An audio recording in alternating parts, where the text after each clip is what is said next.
सतगुर की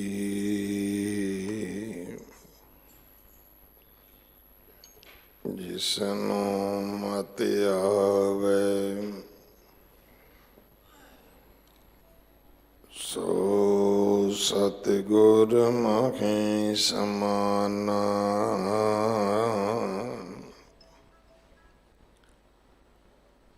एह बाणी जो जियो जाने तिस अंतर रवे हर नाम। बाणी गुरु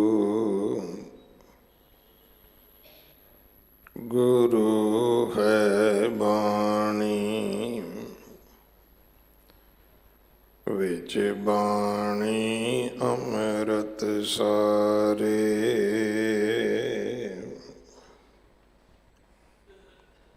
गुरबाणी कहे सेवक जन मानै पर तख गुरु निस्तारे। बाणी बिरलो विचारसी जे को गुरमुख होए।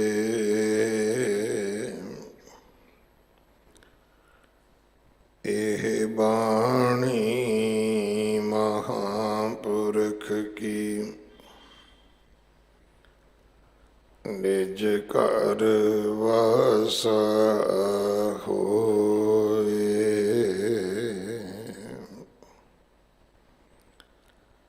गौड़ी महला पंजवा गरीबां उपर जे खिंजै दाड़ी। पार ब्रह्म सा अगन में साड़ी।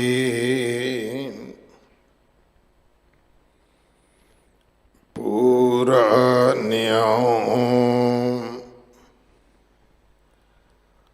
करे करता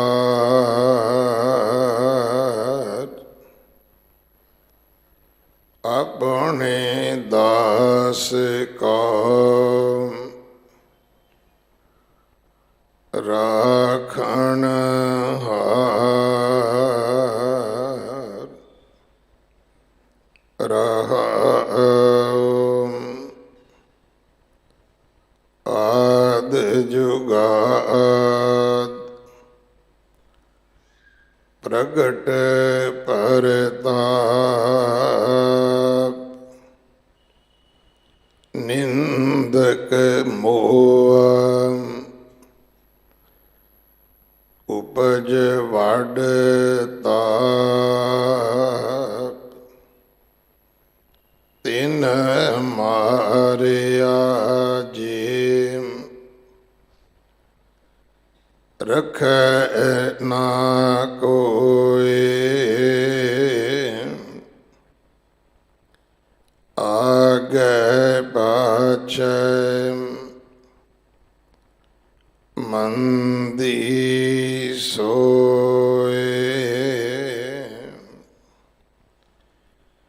अपने दास राखे कंठ लाए। शरण नानक हर नाम ते आए। अपने दास राखे कंठ लाए। शरण नानक हर नाम ध्याए।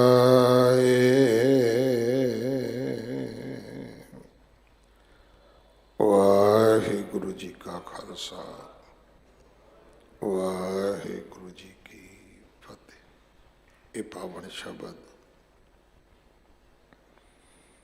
गौड़ी राग अंदर पंजवें पातशाह गुरु अर्जन देव महाराज जी के पवित्र मुख तो उच्चारण होया। 199 अंग ते दर्ज है। इस शब्द की विचार भाई परमिंदर सिंह जी बुटर आप जी नूं सरवण करवाउणगे।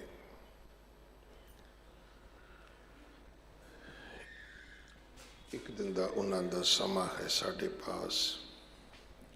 प्रबंधक सेवादारां वालों भाई साहब जी का धन्यवाद। कल 18 तरीक साहिबे कमाल गुरु कलगीधर पातशाह जी का ज्योति जोत समाउण का गुरपुरब है। 27 तरीक जगत गुरु गुरु नानक साहब महाराज जी का प्रकाश गुरपुरब है। 26 तरीक नगर कीर्तन सजेगा गुरुद्वारा सीसगंज साहब तो लैके गुरुद्वारा नानक प्यो साहब तक। सो इन्हां सारे समयां ते सेवा करके हाजरियां भर के गुरु कियां बख्शिशां प्राप्त करनियां। जिन्हां परिवारां ने लंगरां दी स्टालां दी सेवा करनी है, भावें जथेबंदियां ने, सारियां नूं दो हाथ जोड़ के बेनती है कि इसनूं अद्धा कर लो। जिन्ना तुहाडा बजट है वो अद्धी माया तुसी दाल प्रशादे ते खर्चो, अद्धी माया विद्या ते एजुकेशन ते लाओ। बहुत सारे गरीब सिख परिवार ने जो अपने बच्चों को पढ़ा नहीं सकते, पढ़ाते ने तो उन्होंने धर्म तब्दील होंदा है। दूजे धर्मां दे लोग कापियां किताबां पेंसिलां वर्दियां फीसां दे के उन्होंने अपने धर्म वाल खिंचते हैं। असीं सड़कों ते मस्या का लंगर, पूर्णमाशी का लंगर, संगरांद का लंगर, साडा बस अड्डे ते लंगर चलता है तो सारा का सारा पिंड क्रिश्चन हो जाता है। पिंड च चर्च बन जाती है। वो धर्म जी का साडी धरती नाल कोई लेना देना ही नहीं है। वो सिर्फ एक बच्चों की पढ़ाई के लालच विच लोग इस तरह तब्दील होंदे ने। जे आपां अकली साहिब सेवीए, अकली पाईए मान, अकली पढ़ के बुझीए, अकली कीचे दान की गल करिए तो इस नूं रोकिया जा सकता है। अपनी कौम नूं बच्चों नूं संभालिया जा सकता है। इहदे नाल जिथे कौम की चढ़ती कला होवेगी उत्थे गुरु पातशाह जी की कृपा दे बख्शिश दे आपां पात्र भी बनांगे।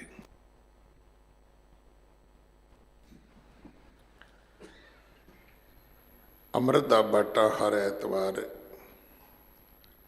11 बजे तैयार होंदा है। गुरु घर की सेवा दे विच गुरु के लंगरां वास्ते रसद,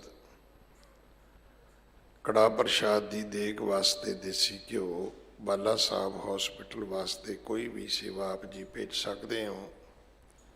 घरां दे विच पंजाबी बोलिया करो, बच्चों नूं गुरमुखी पढ़ाओ ताकि साडे बच्चे गुरु ग्रंथ साहिब पातशाह महाराज जी दे चरनी लग सकन। वाहिगुरु जी का खालसा, वाहिगुरु जी की फतेह। डंडौत बंदन अनक बार,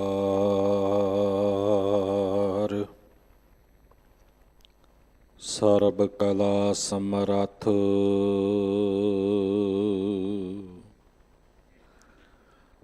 डोलन ते राखो प्रभु,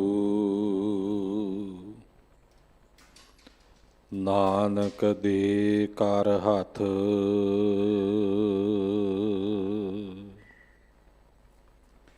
ਹੇ ਪ੍ਰਾਣਨਾਥ ਗੋਬਿੰਦ ਕਿਰਪਾ ਨਿਧਾਨ ਜਗਤ ਗੁਰੂ ਹੇ ਸੰਸਾਰ ਤਾਪ ਹਰਣ ਕਰੁਣਾ ਮੈਂ ਸਭ ਦੁਖ ਹਰੋ ਹੇ ਸਰਣ ਜੋਗ ਦਇਆਲ ਦੀਨਾਨਾਥ ਮਾਇਆ ਕਰੋ ਸਰੀਰ ਸਵਸਥ ਖੀਣ ਸਮਾਏ ਸਿਮਰੰਤ ਨਾਨਕ RAM ਦਾਮੋਦਰ ਮਾਧਵਹਿ ਨਹ ਸਮਰਥੰ ਨਹ ਸੇਵਕੰ ਨਹ ਪ੍ਰੀਤ ਪਰਮ ਪੁਰਖੋਤਮੰ ਤਵ ਪ੍ਰਸਾਦ ਸਿਮਰਤੇ ਨਾਮੰ ਨਾਨਕ ਕਿਰਪਾਲ ਹਰ ਹਰ ਗੁਰੰ ਮੂਕ ਉਚਰੈ ਸਾਸਤਰ ਖਟ ਪਿੰਗ ਗਿਰਨ ਚੜ ਜਾਏ ਅੰਧ ਲਖੈ ਬਦਰੋ ਸੁਨੈ ਜੋ ਕਾਲ ਕਿਰਪਾ ਕਰਾਏ ਗੌੜੀ ਮਹੱਲਾ ਪੰਜਵਾ ਗਰੀਬਾ ਉੱਪਰ ਜੇ ਖਿੰਜੈ ਦਾੜੀ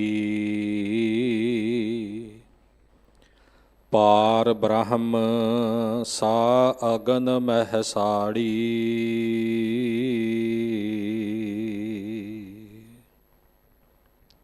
ਸਤਿਗੁਰੂ ਗਰੀਬ ਨਿਵਾਜ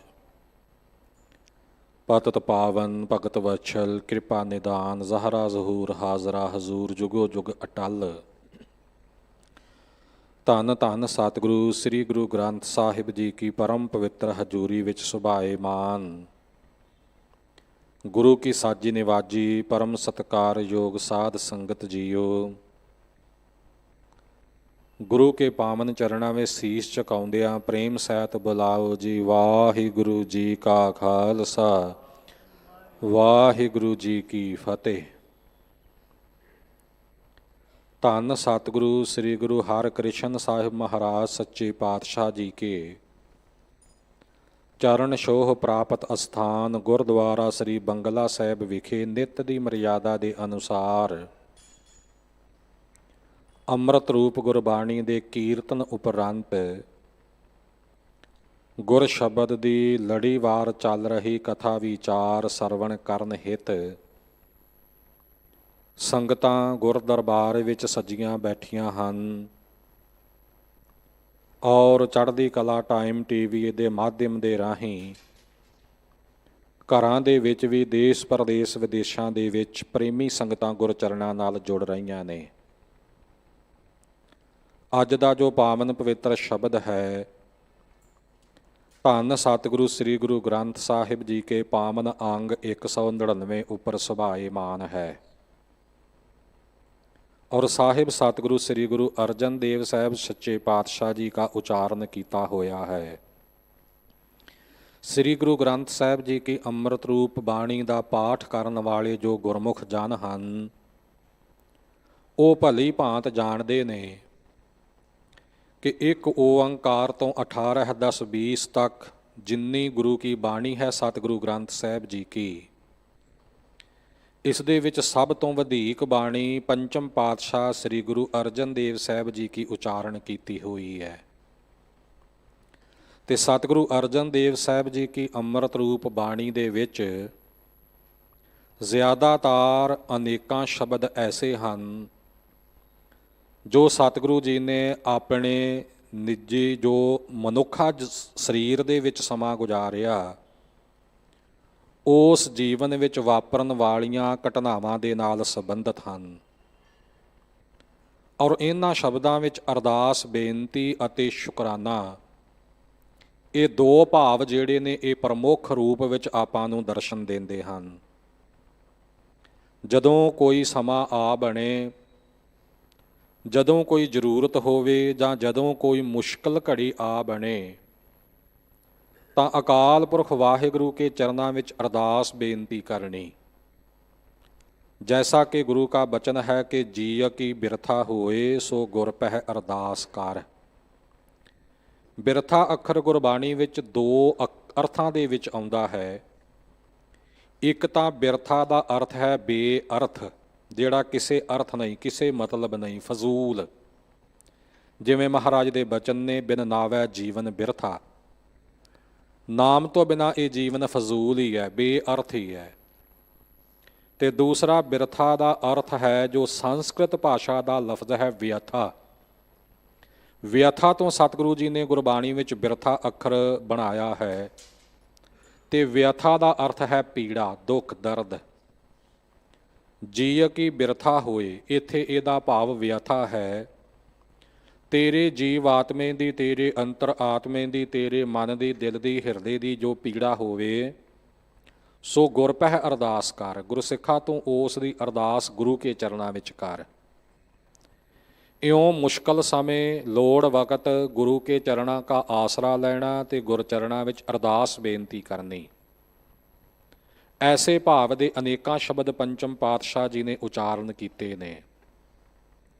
ਤੇ ਜਦ ਅਕਾਲ ਪੁਰਖ ਵਾਹਿਗੁਰੂ ਕੀ ਬਖਸ਼ਿਸ਼ ਹੋ ਜਾਵੇ, ਮਨੋ ਕਾਮਨਾ ਸੰਪੂਰਨ ਹੋਵੇ ਅਥਵਾ ਵਿਪਤਾ ਟਲ ਜਾਵੇ, ਤਾਂ ਉਸ ਅਕਾਲ ਪੁਰਖ ਵਾਹਿਗੁਰੂ ਦਾ ਸ਼ੁਕਰਾਨਾ ਵੀ ਜ਼ਰੂਰ ਬਰ ਜ਼ਰੂਰ ਕਰਨਾ। ਇਉਂ ਗੁਰੂ ਕਾ ਸਿੱਖ ਹਮੇਸ਼ਾ ਗੁਰ ਚਰਨਾਂ ਨਾਲ ਜੁੜਿਆ ਰਹਿੰਦਾ ਹੈ। ਸਮਾਂ ਭਾਵੇਂ ਕਿਸੇ ਤਰ੍ਹਾਂ ਦਾ ਵੀ ਹੋਵੇ, ਭਾਵੇਂ ਸਮਾਂ ਦੁਖਦਾਈ ਹੈ, ਭਾਵੇਂ ਸੁਖਦਾਈ ਹੈ, ਦੁੱਖ ਵੇਲੇ ਅਰਦਾਸ ਤੇ ਸੁਖ ਵੇਲੇ ਸ਼ੁਕਰਾਨਾ, ਇਹ ਦੋ ਭਾਵ ਸਤਿਗੁਰੂ ਅਰਜਨ ਦੇਵ ਸਾਹਿਬ ਜੀ ਦੀ ਬਾਣੀ ਵਿੱਚ ਪ੍ਰਮੁੱਖ ਤੌਰ ਤੇ ਸੁਭਾਏਮਾਨ ਨੇ।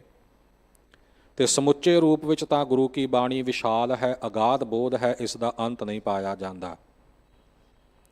ਆਪਣੇ ਸਰੀਰਕ ਜੀਵਨ ਵਿੱਚ ਵਾਪਰਨ ਵਾਲੀਆਂ ਘਟਨਾਵਾਂ ਦੇ ਸੰਦਰਭ ਦੇ ਵਿੱਚ ਅਨੇਕਾਂ ਸ਼ਬਦ ਉਚਾਰੇ ਜਾਣ ਦਾ ਆਸ਼ਾ ਵੀ ਸਤਿਗੁਰੂ ਸੱਚੇ ਪਾਤਸ਼ਾਹ ਜੀ ਕਾ ਇਹੀ ਹੈ ਕਿ ਜੀਵ ਨੂੰ ਉਸ ਅਕਾਲ ਪੁਰਖ ਵਾਹਿਗੁਰੂ ਦੇ ਚਰਨਾਂ ਨਾਲ ਜੋੜਨਾ। ਇਤਿਹਾਸ ਦੀਆਂ ਪ੍ਰੇਮੀ ਸੰਗਤਾਂ ਭਲੀ ਭਾਂਤ ਜਾਣਦੀਆਂ ਨੇ ਕਿ ਸਤਿਗੁਰੂ ਅਰਜਨ ਦੇਵ ਸਾਹਿਬ ਜੀ ਕੇ ਸਰੀਰਕ ਉਮਰ ਵਿੱਚ ਵੱਡੇ ਭਰਾਤਾ ਪ੍ਰਿਥੀ ਚੰਦ ਜੀ, ਉਹ ਹਮੇਸ਼ਾ ਸਤਿਗੁਰੂ ਅਰਜਨ ਦੇਵ ਜੀ ਦੇ ਪ੍ਰਤੀ ਆਪਣੇ ਮਨ ਵਿੱਚ ਈਰਖਾ ਦਾ ਭਾਵ ਹੀ ਰੱਖਦੇ ਸਨ। ਗੁਰਬਾਣੀ ਕਾ ਇੱਕ ਬਚਨ ਹੈ ਭਗਤ ਰਸਨਾ ਰਾਹੀਂ ਕਿ ਕਬੀਰ ਬਾਂਸ ਬਡਾਈ ਬੂਡਿਆ ਇਉਂ ਮਤ ਡੂਬਹੁ ਕੋਏ, ਚੰਦਨ ਕੈ ਨਿਕਟੈ ਬਸੈ ਬਾਂਸ ਸੁਗੰਧ ਨਾ ਹੋਏ। ਜਿੱਥੇ ਚੰਦਨ ਦਾ ਬ੍ਰਿਸ਼ ਪੈਦਾ ਹੋ ਜਾਵੇ, ਉਹਦੀ ਵਿਸ਼ੇਸ਼ਤਾ ਹੈ ਕਿ ਚੰਦਨ ਨਿਕਟ ਸਭ ਚੰਦਨ ਹੋਈਆ। ਜੋ ਕੁਦਰਤੀ ਤੌਰ ਤੇ ਵਾਹਿਗੁਰੂ ਨੇ ਉਸ ਚੰਦਨ ਦੇ ਬੂਟੇ ਵਿੱਚ ਸੁਗੰਧੀ ਪੈਦਾ ਕੀਤੀ ਹੋਈ ਹੈ, ਉਸ ਸੁਗੰਧੀ ਦੇ ਪ੍ਰਤਾਪ ਨਾਲ ਨੇੜੇ ਤੇੜੇ ਦੀ ਸਾਰੀ ਬਨਸਪਤੀ ਸੁਗੰਧੀ ਨਾਲ ਭਰ ਜਾਂਦੀ ਹੈ ਤੇ ਚੰਦਨ ਦਾ ਰੂਪ ਹੋ ਜਾਂਦੀ ਹੈ। ਪਰ ਇੱਕੋ ਇੱਕ ਬਾਂਸ ਦਾ ਬੂਟਾ ਐਸਾ ਹੈ ਕਿ ਭਾਵੇਂ ਉਹ ਚੰਦਨ ਦੇ ਦਰਖਤ ਦੇ ਬਿਲਕੁਲ ਵੀ ਨੇੜੇ ਕਿਉਂ ਨਾ ਵਸਦਾ ਹੋਵੇ, ਉੱਗਿਆ ਹੋਵੇ, ਉਹਦੇ ਵਿੱਚ ਸੁਗੰਧੀ ਪ੍ਰਵੇਸ਼ ਨਹੀਂ ਹੁੰਦੀ, ਕਿਉਂਕਿ ਉਹ ਬਾਹਰੋਂ ਸਖਤ ਹੈ, ਅੰਦਰੋਂ ਪੋਲਾ ਹੈ, ਗੰਢਾਂ ਵਾਲਾ ਹੈ, ਇਤਿਆਦਿਕ ਅਨੇਕਾਂ ਘਾਟਾਂ ਕਰਕੇ ਉਹਦੇ ਵਿੱਚ ਚੰਦਨ ਦੀ ਸੁਗੰਧੀ ਪ੍ਰਵੇਸ਼ ਨਹੀਂ ਕਰਦੀ, ਉਹ ਨਹੀਂ ਸੁਗੰਧਿਤ ਹੁੰਦਾ।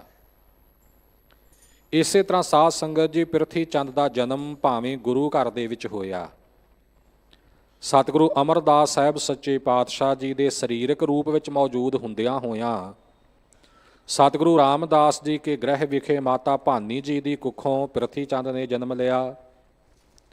ਗੁਰੂ ਘਰ ਵਿੱਚ ਜਨਮਿਆ, ਪਲਿਆ, ਵੱਡਾ ਹੋਇਆ, ਪਰ ਉਹ ਬਾਂਸ ਵਾਲਾ ਸੁਭਾਅ ਧਾਰਨ ਕਰਕੇ ਭਾਉ ਭਗਤੀ, ਨਿਮਰਤਾ ਇਤਿਆਦਿਕ ਗੁਣਾਂ ਦੀ ਜਿਹੜੀ ਸੁਗੰਧੀ ਸੀ, ਉਹ ਸਾਰਾ ਜੀਵਨ ਹੀ ਉਸ ਦੇ ਹਿਰਦੇ ਵਿੱਚ ਨਹੀਂ ਆਈ।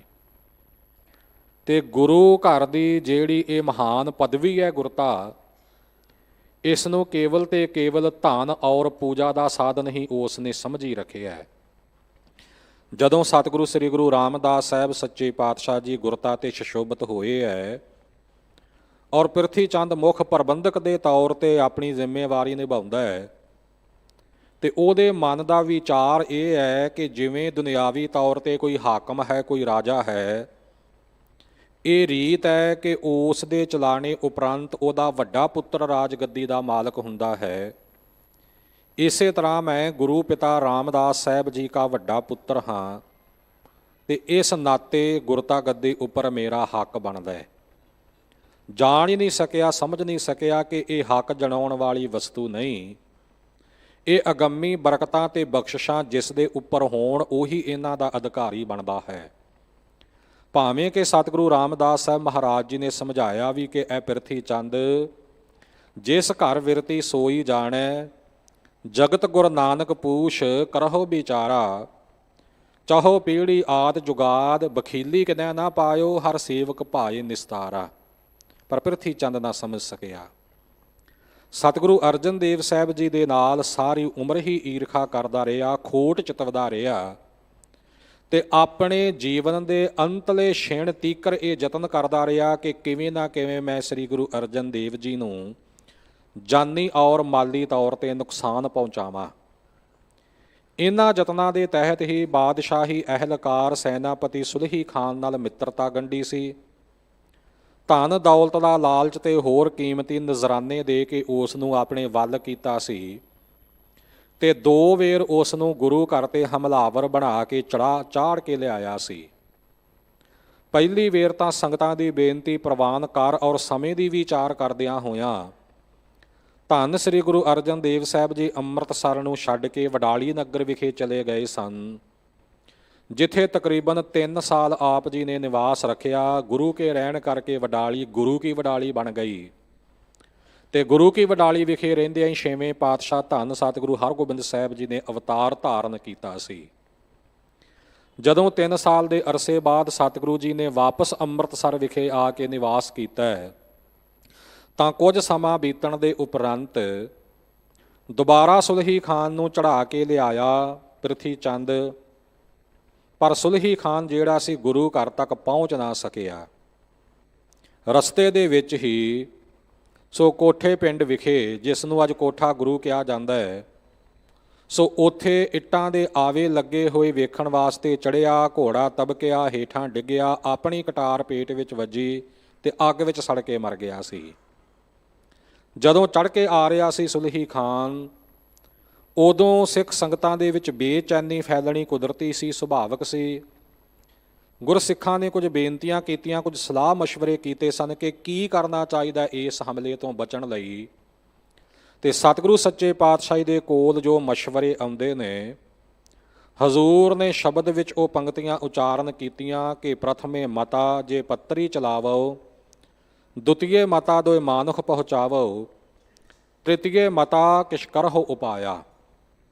ਪਹਿਲਾ ਤਾਂ ਇਹ ਮਤਾ, ਇਹ ਸਲਾਹ, ਇਹ ਮਸ਼ਵਰਾ ਆ ਰਿਹਾ ਹੈ ਕਿ ਪੱਤਰਕਾ ਭੇਜੀ ਜਾਵੇ, ਚਿੱਠੀ ਭੇਜੀ ਜਾਵੇ, ਜਾਂ ਸੁਲਹੀ ਖਾਨ ਵੱਲ ਜਾਂ ਸਮੇਂ ਦੇ ਬਾਦਸ਼ਾਹ ਜਹਾਂਗੀਰ ਵੱਲ, ਤੇ ਉਹਨਾਂ ਨੂੰ ਅਸਲੀਅਤ ਸਮਝਾਈ ਜਾਵੇ ਤੇ ਇਉਂ ਸੁਲਹੀ ਖਾਨ ਦਾ ਇਹ ਹਮਲਾ ਟਲ ਜਾਵੇ। ਦੂਜਾ ਮਸ਼ਵਰਾ ਇਹ ਆ ਰਿਹਾ ਹੈ ਕਿ ਕੇਵਲ ਪੱਤਰਕਾ ਭੇਜਣ ਨਾਲ ਗੱਲ ਨਹੀਂ ਬਣਨੀ, ਗੁਰੂ ਘਰ ਵੱਲੋਂ 2-4 ਸਿਆਣੇ ਮਨੁੱਖ ਜਾਣ, ਉਹ ਸੁਲਹੀ ਖਾਨ ਨਾਲ ਮੁਲਾਕਾਤ ਕਰਨ ਤੇ ਉਹਨੂੰ ਸਮਝਾਉਣ ਕਿ ਐਵੇਂ ਪ੍ਰਿਥੀ ਚੰਦ ਦੀਆਂ ਝੂਠੀਆਂ ਗੱਲਾਂ ਵਿੱਚ ਆ ਕੇ ਤੂੰ ਗੁਰੂ ਘਰ ਦਾ ਵਿਰੋਧੀ ਬਣਿਆ ਬੈਠਿਆ, ਅਸਲੀਅਤ ਤਾਂ ਆ ਹੈ। ਤੇ ਤੀਸਰਾ ਮਤਾ ਇਹ ਕਿ ਕਿਛ ਕਰਹੁ ਉਪਾਇਆ, ਜੇ ਇਹ ਦੋਵੇਂ ਕਰਮ ਨਹੀਂ ਕਰਨੇ ਤਾਂ ਇਸ ਹਮਲੇ ਤੋਂ ਬਚਣ ਦਾ ਕੋਈ ਉਪਾਅ, ਕੋਈ ਯਤਨ, ਕੋਈ ਟਾਕਰੇ ਦਾ ਯਤਨ ਕੀਤਾ ਜਾਵੇ, ਜਾਂ ਪਹਿਲਾਂ ਦੀ ਤਰ੍ਹਾਂ ਆਸੇ-ਪਾਸੇ ਚਲੇ ਜਾਇਆ ਜਾਵੇ। ਪਰ ਸਤਿਗੁਰੂ ਜੀ ਆਪਣਾ ਨਿਸ਼ਚਾ ਦੱਸਦੇ ਨੇ ਕਿ ਮੈਂ ਸਭ ਕਿਛ ਛੋੜ ਪ੍ਰਭ ਤੁਹੀ ਤੇ ਆਇਆ। ਹੇ ਵਾਹਿਗੁਰੂ ਜੀ, ਮੈਂ ਇਹਨਾਂ ਸਾਰਿਆਂ ਖਿਆਲਾਂ ਨੂੰ, ਇਹਨਾਂ ਸਾਰੇ ਦੁਨਿਆਵੀ ਉਪਾਵਾਂ ਯਤਨਾਂ ਨੂੰ, ਇਹਨਾਂ ਸਲਾਹਾਂ ਨੂੰ ਛੱਡ ਕੇ ਕੇਵਲ ਆਪ ਜੀ ਨੂੰ ਧਿਆਇਆ ਹੈ, ਆਪ ਜੀ ਕਾ ਹੀ ਓਟ ਆਸਰਾ ਲਿਆ ਹੈ। ਕਿਉਂਕਿ ਤੁਧ ਨੂੰ ਛੋੜ ਜਾਈਐ ਪ੍ਰਭ ਕੈ ਧਰ, ਆਨ ਨਾ ਬੀਆ ਤੇਰੀ ਸੰਸਾਰ।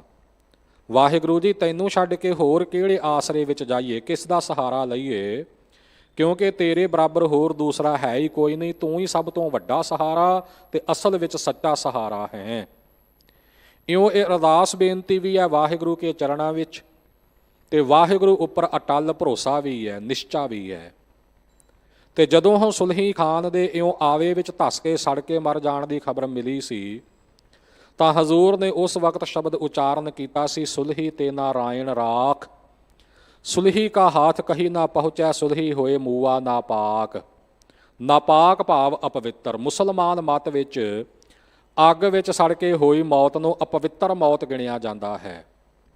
ਸੋ ਇਹ ਸਾਰਾ ਬਿਰਤਾਂਤ ਜਦੋਂ ਵਾਪਰਿਆ ਹੈ ਨਾ, ਸਤਿਗੁਰੂ ਸੱਚੇ ਪਾਤਸ਼ਾਹ ਜੀ ਅੰਮ੍ਰਿਤਸਰ ਵਿਖੇ ਸੁਭਾਏ ਮਾਨ ਸਨ, ਤੇ ਜਦੋਂ ਖਬਰ ਮਿਲੀ ਸੀ ਕਿ ਸੁਲਹੀ ਖਾਨ ਚੜ੍ਹ ਕੇ ਆਇਆ ਹੈ, ਬੜੇ ਹੰਕਾਰ ਵਿੱਚ ਆ ਰਿਹਾ ਹੈ, ਆਪਣੀ ਦਾੜੀ ਹੱਥ ਵਿੱਚ ਲੈ ਕੇ ਉਹਦੇ ਤੇ ਹੱਥ ਫੇਰ ਕੇ ਕਹਿੰਦਾ ਹੈ ਕਿ ਮੈਂ ਹਾਕਮ ਦਾ ਅਹੁਦੇਦਾਰ ਤਾਂ ਕਹਾਵਾਂਗਾ, ਤਾਂ ਸੁਲਹੀ ਖਾਨ ਕਹਾਵਾਂਗਾ, ਜੇ ਮੈਂ ਗੁਰੂ ਅਰਜਨ ਜੀ ਨੂੰ ਜਾ ਕੇ ਪਕੜ ਕੇ ਜਾਂ ਤਾਂ ਜਾਨੋਂ ਮਾਰ ਦਿਆਂਗਾ ਜਾਂ ਕੈਦ ਵਿੱਚ ਪਾ ਕੇ ਲੈ ਕੇ ਆਵਾਂਗਾ। ਮਹਾਰਾਜ ਹੁਣ ਕੀ ਕੀਤਾ ਜਾਵੇ, ਇਸ ਆਏ ਹੋਏ ਸਮੇਂ ਨੂੰ ਕਿਵੇਂ ਟਾਲਿਆ ਜਾਵੇ, ਇਹਦਾ ਸਾਹਮਣਾ ਕਿਵੇਂ ਕੀਤਾ ਜਾਵੇ। ਤਾਂ ਗੁਰਸਿੱਖਾਂ ਨੂੰ ਹੌਸਲਾ ਦਿੰਦਿਆਂ ਸਤਿਗੁਰੂ ਜੀ ਨੇ ਇਹ ਪਾਵਨ ਸ਼ਬਦ ਉਸ ਵਕਤ ਉਚਾਰਿਆ ਸੀ, ਜਿਹੜਾ ਕੇਵਲ ਤੇ ਕੇਵਲ ਉਸ ਇੱਕੋ ਵਾਕਿਆ ਦੇ ਨਾਲ ਹੀ ਸੰਬੰਧਿਤ ਨਹੀਂ, ਬਲਕਿ ਹਮੇਸ਼ਾ ਲਈ ਉਸ ਅਕਾਲ ਪੁਰਖ ਵਾਹਿਗੁਰੂ ਕਾ ਜੋ ਨਿਯਮ ਹੈ, ਜੋ ਕਾਨੂੰਨ ਹੈ, ਜੋ ਅਸੂਲ ਹੈ, ਉਸ ਦੀ ਦ੍ਰਿੜਤਾ ਕਰਵਾਉਂਦਾ ਹੈ। ਪੂਰਾ ਨਿਆਉ ਕਰੇ ਕਰਤਾਰ, ਭਾਈ ਉਹ ਕਰਤਾਰ ਜੋ ਅਕਾਲ ਪੁਰਖ ਵਾਹਿਗੁਰੂ ਹੈ, ਪੂਰਾ ਪੂਰਾ ਨਿਆਂ ਕਰਦਾ ਹੈ ਉਹ ਹਰ ਇੱਕ ਦਾ, ਕਿਉਂਕਿ ਉਹ ਸਭ ਕੁਝ ਤੱਕਦਾ ਹੈ। ਸੋ ਇਸ ਭਾਵ ਵਿੱਚ ਇਹ ਸ਼ਬਦ ਸਤਿਗੁਰੂ ਗਰੀਬ ਨਿਵਾਜ ਜੀ ਨੇ ਉਚਾਰਨ ਕੀਤਾ ਹੈ। ਗੌੜੀ ਮਹੱਲਾ ਪੰਜਵਾ। ਧੰਨ ਪੰਜਵੇਂ ਪਾਤਸ਼ਾਹ ਸ੍ਰੀ ਗੁਰੂ ਅਰਜਨ ਦੇਵ ਸਾਹਿਬ ਜੀ ਗੌੜੀ ਰਾਗ ਵਿੱਚ ਇਹ ਪਾਵਨ ਬਚਨ ਉਚਾਰਨ ਕਰਦੇ ਨੇ। ਗਰੀਬਾ ਉੱਪਰ ਜੇ ਖਿੰਜੈ ਦਾੜੀ, ਪਾਰ ਬ੍ਰਹਮ ਸਾ ਅਗਨ ਮਹਿ ਸਾੜੀ। ਹਜ਼ੂਰ ਫਰਮਾਉਂਦੇ ਨੇ ਕਿ ਗਰੀਬਾਂ ਉੱਪਰ, ਜਿਹੜੇ ਗਰੀਬ ਜਨ ਹਨ, ਗਰੀਬ ਭਾਵੇਂ ਕੋਈ ਧਨ ਦੌਲਤ ਕਰਕੇ ਹੋਵੇ, ਤੇ ਗੁਰਮਤਿ ਵਿੱਚ ਗਰੀਬੀ ਦਾ ਅਰਥ ਨਿਮਰਤਾ ਹੈ। ਜਿਹੜਾ ਗਰੀਬਾਂ ਉੱਪਰ, ਨਿਮਰਤਾ ਵਾਲਿਆਂ ਉੱਪਰ, ਤੇ ਜਾਂ ਸੰਸਾਰਕ ਪੱਖ ਤੋਂ ਕਹਿ ਲਈਏ ਕਿ ਨਿਮਾਣਿਆਂ ਨਿਤਾਣਿਆਂ ਕਮਜ਼ੋਰਾਂ ਦੇ ਉੱਪਰ ਜੇ ਖਿੰਜੈ ਦਾੜੀ, ਜੋ ਆਪਣੀ ਦਾੜੀ ਖਿੱਚਦਾ ਹੈ, ਸਵਾਰਦਾ ਹੈ ਕਿ ਮੈਂ ਫਲਾਣੇ ਨੂੰ ਸਬਕ ਸਿਖਾਵਾਂਗਾ, ਮੈਂ ਇੱਦਾਂ ਦੀ ਉੱਦਾਂ ਕਰ ਦੇਵਾਂਗਾ, ਸੋ ਇਸ ਪ੍ਰਕਾਰ ਆਪਣੀ ਦਾੜੀ ਤੇ ਹੱਥ ਫੇਰ ਕੇ ਹੰਕਾਰ ਭਰੀਆਂ ਗੱਲਾਂ ਕਰਨੀਆਂ ਕਿ ਮੈਂ ਇਹ ਕਰ ਸਕਦਾ, ਮੈਂ ਉਹ ਕਰ ਸਕਦਾ, ਤੇ ਗਰੀਬਾਂ ਉੱਪਰ ਜੋ ਜ਼ੋਰ ਜ਼ੁਲਮ ਜ਼ਬਰਦਸਤੀ ਕਰਦਾ ਹੈ ਨਾ। ਪਾਰ ਬ੍ਰਹਮ, ਪਾਰ ਜੋ ਪ੍ਰਕਿਰਤੀ ਦੇ ਪਾਰਾਵਾਰ ਤੋਂ ਪਰੇ ਬ੍ਰਹਮ ਵਿਆਪਕ ਸਰੂਪ ਵਾਹਿਗੁਰੂ ਹੈ ਨਾ, ਸਾ ਅਗਨ ਮਹਿ ਸਾੜੀ, ਉਹ ਦਾੜੀ ਜਿਹੜੀ ਗਰੀਬਾਂ ਉੱਪਰ ਖਿੱਚ ਰਹੀ ਹੈ ਨਾ, ਵਾਹਿਗੁਰੂ ਨੇ ਮਾਨੋ ਕਿ ਉਹ ਦਾੜੀ ਜਿਹੜੀ ਹੈ ਉਹ ਅੱਗ ਵਿੱਚ ਸਾੜ ਦਿੱਤੀ ਹੈ। ਸੁਲਹੀ ਖਾਨ ਅੱਗ ਵਿੱਚ ਸੜ ਕੇ ਮਰਿਆ ਨਾ, ਪਾਰ ਬ੍ਰਹਮ ਪਰਮਾਤਮਾ ਉਸ ਦਾੜੀ ਨੂੰ ਅੱਗ ਵਿੱਚ ਸਾੜ ਦੇਣ ਵਾਲਾ ਹੈ। ਭਾਵ ਕਿ ਜੋ ਮਨੁੱਖ ਦਾ ਹੰਕਾਰ ਹੈ ਨਾ, ਉਸ ਹੰਕਾਰ ਨੂੰ ਉਹ ਅਕਾਲ ਪੁਰਖ ਵਾਹਿਗੁਰੂ ਚੂਰਾ ਚੂਰਾ ਕਰ ਦੇਣ ਵਾਲਾ ਹੈ। ਸਮਾਜ ਦੀ ਬਣਤਰ ਆਪਾਂ ਤੱਕਦੇ ਹਾਂ, ਸਮਾਜ ਦੇ ਵਿੱਚ ਵਰਤਣ ਆਪਾਂ ਵੇਖਦੇ ਹਾਂ ਕਿ ਜਿਸ ਦੇ ਕੋਲ ਥੋੜ੍ਹੀ ਬਹੁਤੀ ਵੀ ਪਾਵਰ ਹੈ, ਤਾਕਤ ਹੈ, ਉਹ ਦੂਸਰੇ ਲੋਕਾਂ ਨੂੰ ਐਵੇਂ ਕੀੜੇ ਮਕੌੜਿਆਂ ਦੀ ਤਰ੍ਹਾਂ ਸਮਝਦਾ ਹੈ, ਤੇ ਬੜੀ ਆਕੜ ਵਿੱਚ, ਬੜੇ ਹੰਕਾਰ ਵਿੱਚ ਆ ਕੇ ਕਹਿੰਦਾ ਮੈਂ ਇਹ ਕਰ ਦਿਆਂਗਾ, ਮੈਂ ਉਹ ਕਰ ਦਿਆਂਗਾ, ਮੇਰੇ ਸਾਹਮਣੇ ਫਲਾਣਾ ਕੀ ਹੈ।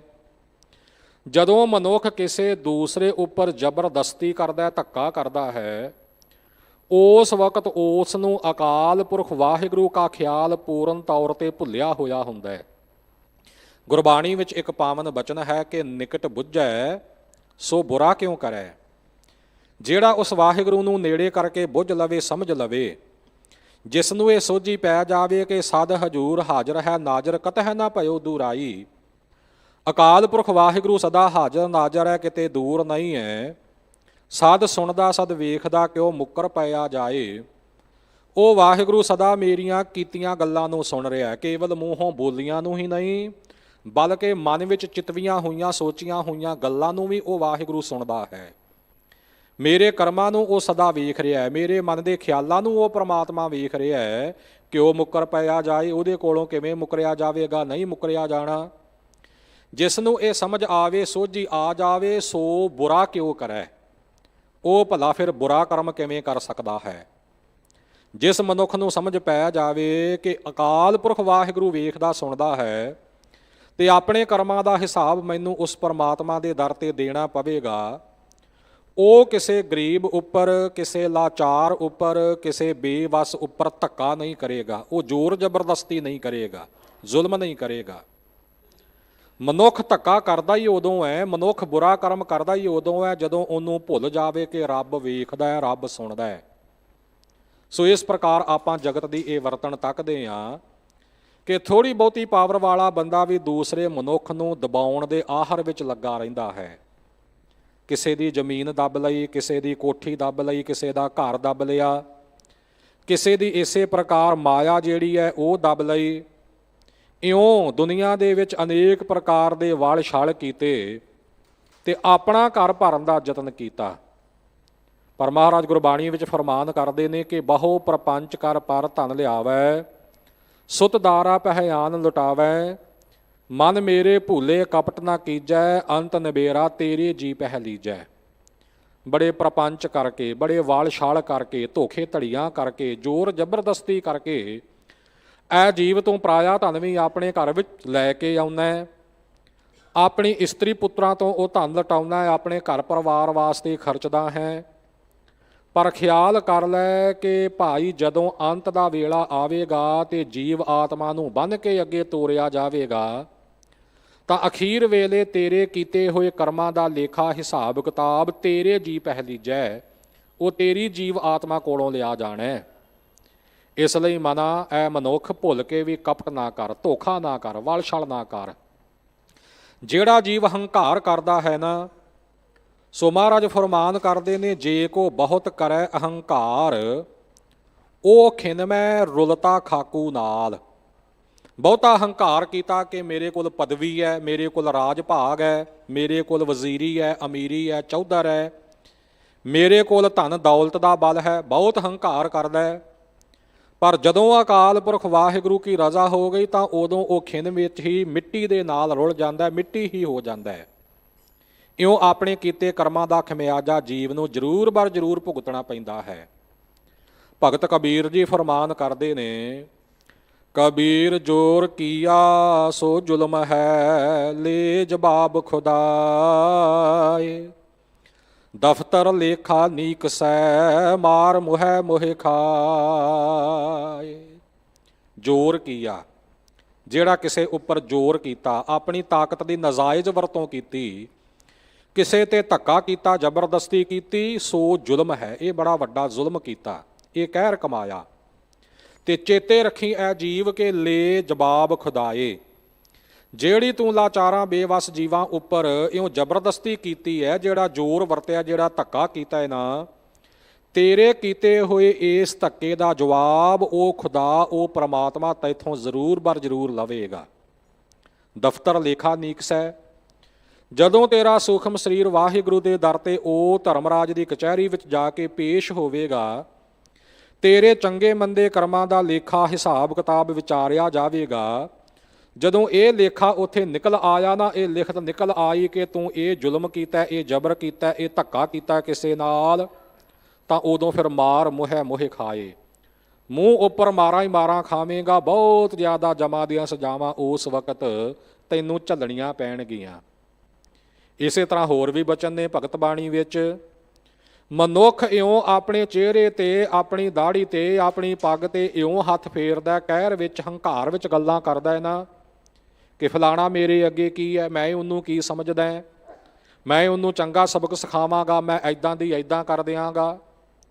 ਭਗਤ ਰਸਨਾ ਰਾਹੀਂ ਗੁਰਬਾਣੀ ਵਿੱਚ ਫਰਮਾਨ ਹੈ ਕਿ ਆਪਸ ਕਉ ਦੀਰਘ ਕਰ ਜਾਣੈ, ਔਰਨ ਕਉ ਲਗ ਮਾਤ।